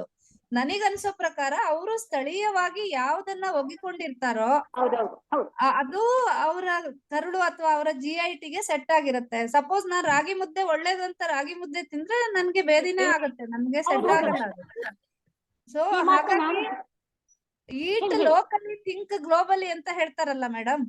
ಅಂದ್ರೆ ನಾವು ಸ್ಥಳೀಯವಾಗಿ ನಮ್ಗೆ ಯಾವ್ದು ಚೆನ್ನಾಗಿ ಸಿಗುತ್ತೋ ಅಥವಾ ನಮ್ಗೆ ಯಾವ್ದು ಸೆಟ್ ಆಗುತ್ತೋ ಅದನ್ನ ನಾವು ಅಳವಡಿಸ್ಕೊಂಡು ಎಲ್ಲಕ್ಕಿಂತ ಹೆಚ್ಚಾಗಿ ತಿಂದಿದ್ದು ಚೆನ್ನಾಗಿ ಜೀರ್ಣ ಆಗುವಷ್ಟು ಕೆಲಸ ಮಾಡೋದು ಮುಖ್ಯ ಅನ್ಸುತ್ತೆ. ಗ್ಯಾಸಿಮಿಕ್ ಹೌದು. ಹೌದು ಹೌದು ಹೌದು, ನೀವು ಹೇಳೋ ಅಂಥದ್ದು 16ನೇ ಸತ್ಯ. ಯಾಕೆಂದ್ರೆ ಈಗ ಯೋಗಾನಂದ ರೆಡ್ಡಿ ಸರ್ ಅವರು 3 ಹೊತ್ತು ಅವರು ಅನ್ನ ತಿನ್ನೋದ್ರ ಬಗ್ಗೆನೂ ಹೇಳಿದ್ರು. ಈಗ ನಾವು ಈಗ ಹೆಚ್ಚು ಅಂತ ಹೇಳಿ ತಿನ್ನೋದು, ಈಗೇನು ಎಷ್ಟು ತಿಂತೀವೋ ತಿಂದಷ್ಟು ಅದು ಜೀರ್ಣ ಆಗುವಂಥದ್ದು, ಅದಕ್ಕೆ ತಕ್ಕ ಹಾಗೆ ಇರುವಂಥದ್ದು. ಈ ತಿಂತೀವಿ ಅಂತ ಹೇಳಿ ನಮ್ಗೆ ಎಷ್ಟು ಬೇಕೋ ಅಷ್ಟು, ಈಗೇನು ನಾವು ಎಷ್ಟು ಇಂಟೇಕ್ ಇರುತ್ತೋ ಔಟ್ಪುಟ್ ಕ್ಯಾಲರೀಸ್ ಅಷ್ಟು, ಆ ಹೊಂದಾಣಿಕೆ ನಾವು ಮಾಡ್ಕೊಂಡಾಗ ಬಹುಶಃ ಅದ್ರ ಪ್ರಶ್ನೆ ಕಾಯಿಲೆ ಅಂತಂದ್ರೆ ನಮಗೆ ಸ್ಥೂಲತೆ ಆಗಲಿ, ಸ್ಥೂಲಕಾಯ ಅಥವಾ ಅದರಿಂದ ಉಂಟಾಗುವಂತ ಕಾಯಿಲೆಗಳು ಅದನ್ನ ನಿವಾರಣೆ ಆಗುತ್ತೆ ಅಂತ ಅನ್ನೋದು ನಂದು ಅಭಿಪ್ರಾಯ. Thank you madam. Thank you. Thank you. Yogananda Reddy sir. Madam ಹೇಳಿ. ಅಲ್ಲ, ಇಲ್ಲಿ ರೆಡ್ಡಿ ಪ್ರಶ್ನೆ ಕೇಳಿದ್ದು ಸಮಂಜಸವಾಗಿದೆ. ಯಾಕಂದ್ರೆ ನಾನು ರೆಡ್ಡಿ ಇರ್ತಕ್ಕಂಥದ್ದು ಒಂದೇ ಜಾಗದಲ್ಲಿನೇ, ಬಳ್ಳಾರಿಲಿ, ಗಡಿನಾಡು. ಇಲ್ಲಿ ಅಕ್ಕಿ ಅನ್ನ ಬಿಟ್ರೆ ಬೇರೆ ಏನು ಜಾಸ್ತಿ ಬಳಕೆ ಮಾಡಲ್ಲ. ಬಟ್ ಬಳಕೆ ಮಾಡೋದು ಎಲ್ಲಿ ಬದಲಾವಣೆಗಳಾಗಿದ್ದಾವೆ ಅಂತ ಹೇಳಿದ್ರೆ, ಅಕ್ಕಿಯನ್ನ ತಯಾರು ಮಾಡ್ತಕ್ಕಂಥ ಮಿಲ್ಗಳಲ್ಲಾಗಿರ್ತಕ್ಕಂಥ ಬದಲಾವಣೆಗಳು ಸಾಕಷ್ಟು ನೋಡ್ತಾ ಇದ್ದೀವಿ.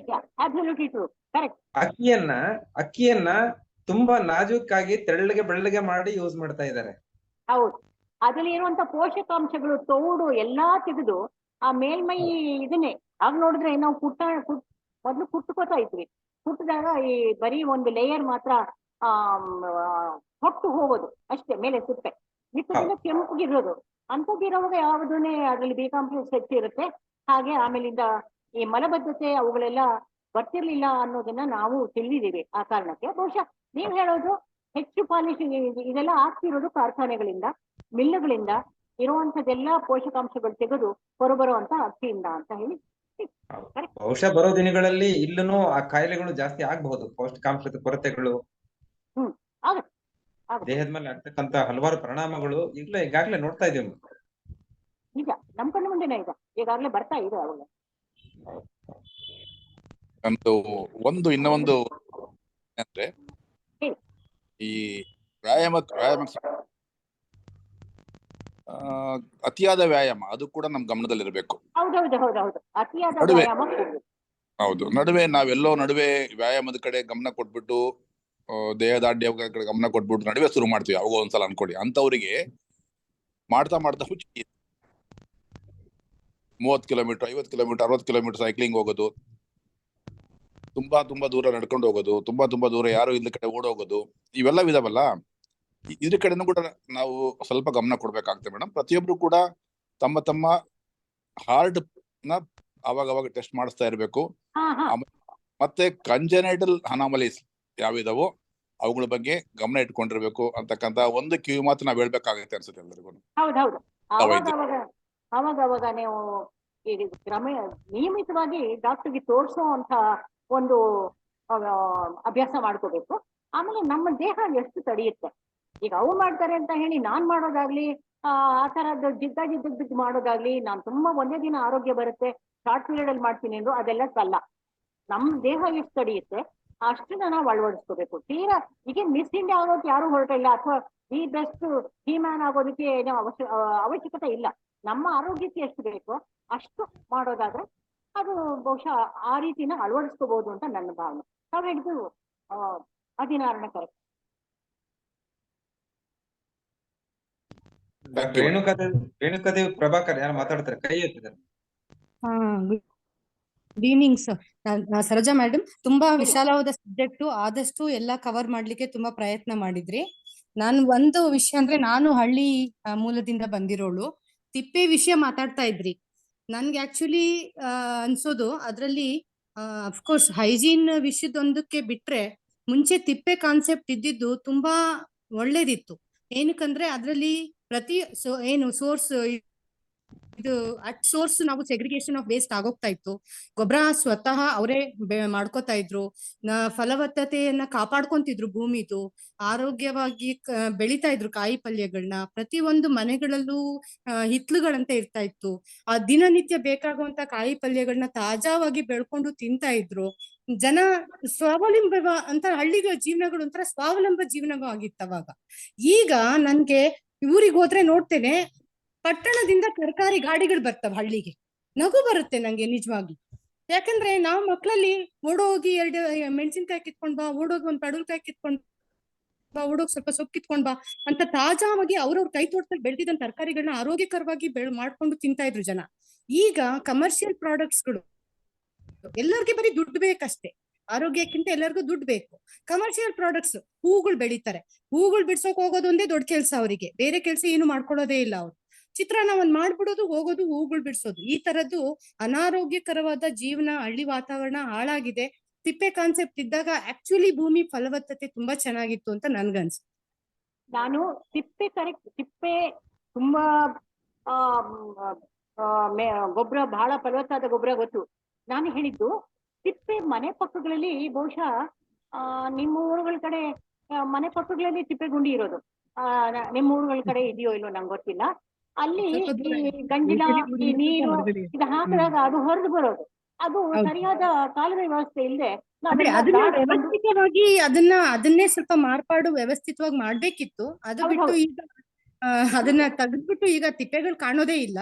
ಅದೇನೋ ದೊಡ್ಡ ಅದು ಅಸಹ್ಯ ಅನ್ನೋ ತರ ಅದನ್ನ ಒಂದು ಕಾನ್ಸೆಪ್ಟ್ ಬರ್ಸ್ಬಿಟ್ಟು, ಅದೀಗ ನಮಗೆ ಗೊಬ್ಬರ ಇವ್ರೋಗಿ ರಾಸಾಯನಿಕ ಗೊಬ್ಬರ ಕೊಂಡ್ಕೊಂಡ್ ಬಂದ್ ಹಾಕೋಬೇಕು.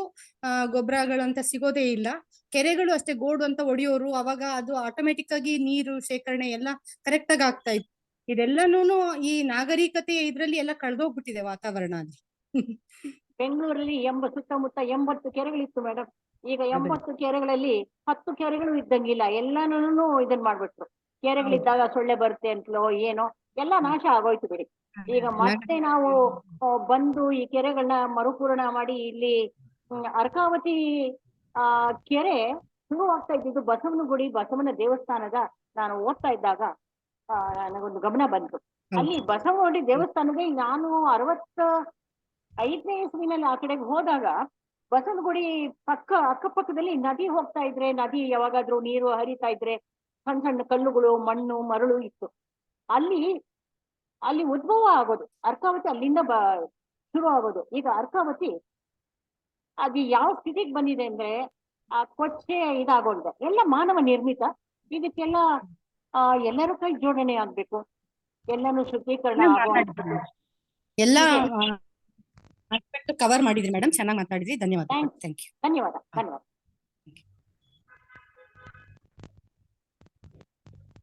ನಮ್ಮ ಹಳ್ಳಿಗಳಲ್ಲಿ ತುಂಬಾ ಶುದ್ಧವಾಗಿದ್ದಾವೆ ಮೇಡಮ್. ಇವಾಗ ನಗರ ಪ್ರದೇಶಗಳಿಗೆ ಉಸಿರಾಡೋದೇ ಕಷ್ಟ ಆಗಿದೆ. ಅರ್ಧ ಜೀವನ ರಸ್ತೆಲ್ಲ ಕಳೆದು ಬಿಡ್ತೀರಾ ನೀವು ಬೆಂಗಳೂರಲ್ಲಿ. ಧನ್ಯವಾದಗಳು ಮೇಡಮ್.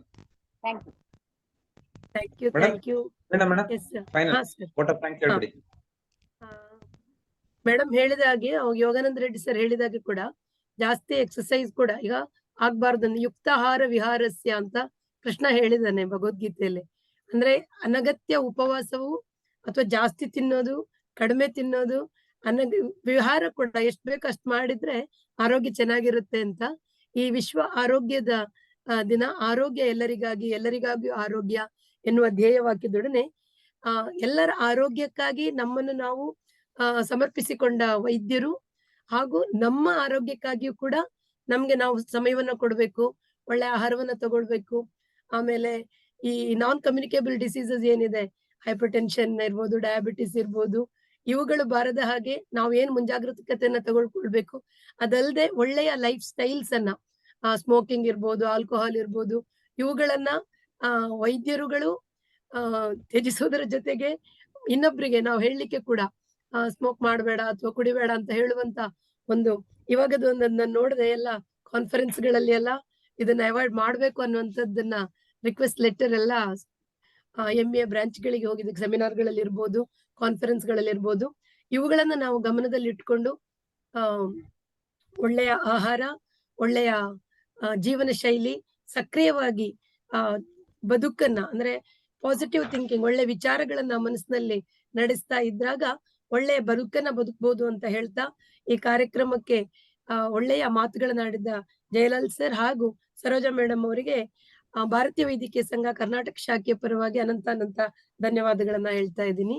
ಕಾರ್ಯಕ್ರಮದಲ್ಲಿ ಭಾಗವಹಿಸಿದ ಎಲ್ಲ ವೈದ್ಯ ಮಿತ್ರರಿಗೆ ಹಾಗೂ ಪ್ರಶ್ನೆಗಳ ಮೂಲಕ, ಮೆಸೇಜ್ಗಳ ಮೂಲಕ ಕಾರ್ಯಕ್ರಮವನ್ನ ಪ್ರೋತ್ಸಾಹಿಸಿದ ಎಲ್ಲ ವೈದ್ಯ ಮಿತ್ರರಿಗೆ ಮತ್ತೊಮ್ಮೆ ಧನ್ಯವಾದಗಳು. ಎಲ್ಲರಿಗೂ ಎಲ್ಲರೂ ಆರೋಗ್ಯವಂತರಾಗ್ಲಿ. ಎಲ್ಲರೂ ಹೇಳ್ತಾ ಇದ್ದಿದ್ದು ಅದೇ, ನಮ್ಗೆ ನಾವು ಹಿರಿಯರಿಗೆ ನಮಸ್ಕಾರ ಮಾಡುವಾಗ ಆರೋಗ್ಯವಂತವಾಗಿ 100 ವರ್ಷಗಳ ಕಾಲ ಬದುಕಬೇಕು ಅಂತ. ಹಾಗೆ ನಾವೆಲ್ಲ ಬದುಕುವಾಗೆ ಆಗ್ಲಿ ಅಂತ ಹಾರೈಸ್ತಾ ಕಾರ್ಯಕ್ರಮವನ್ನ ಕೊನೆಗಾಣಿಸ್ಬೋದು ಅಂತ, ಮಂಗಲ ಹಾಡ್ಬೋದು ಅನ್ಕೊಂಡಿದೀನಿ. Madhusudan sir. Okay madam, thank you madam. ಎಲ್ಲರಿಗೂ ಶುಭರಾತ್ರಿ. ಶುಭರಾತ್ರಿ, ಶುಭ ಆರೋಗ್ಯ.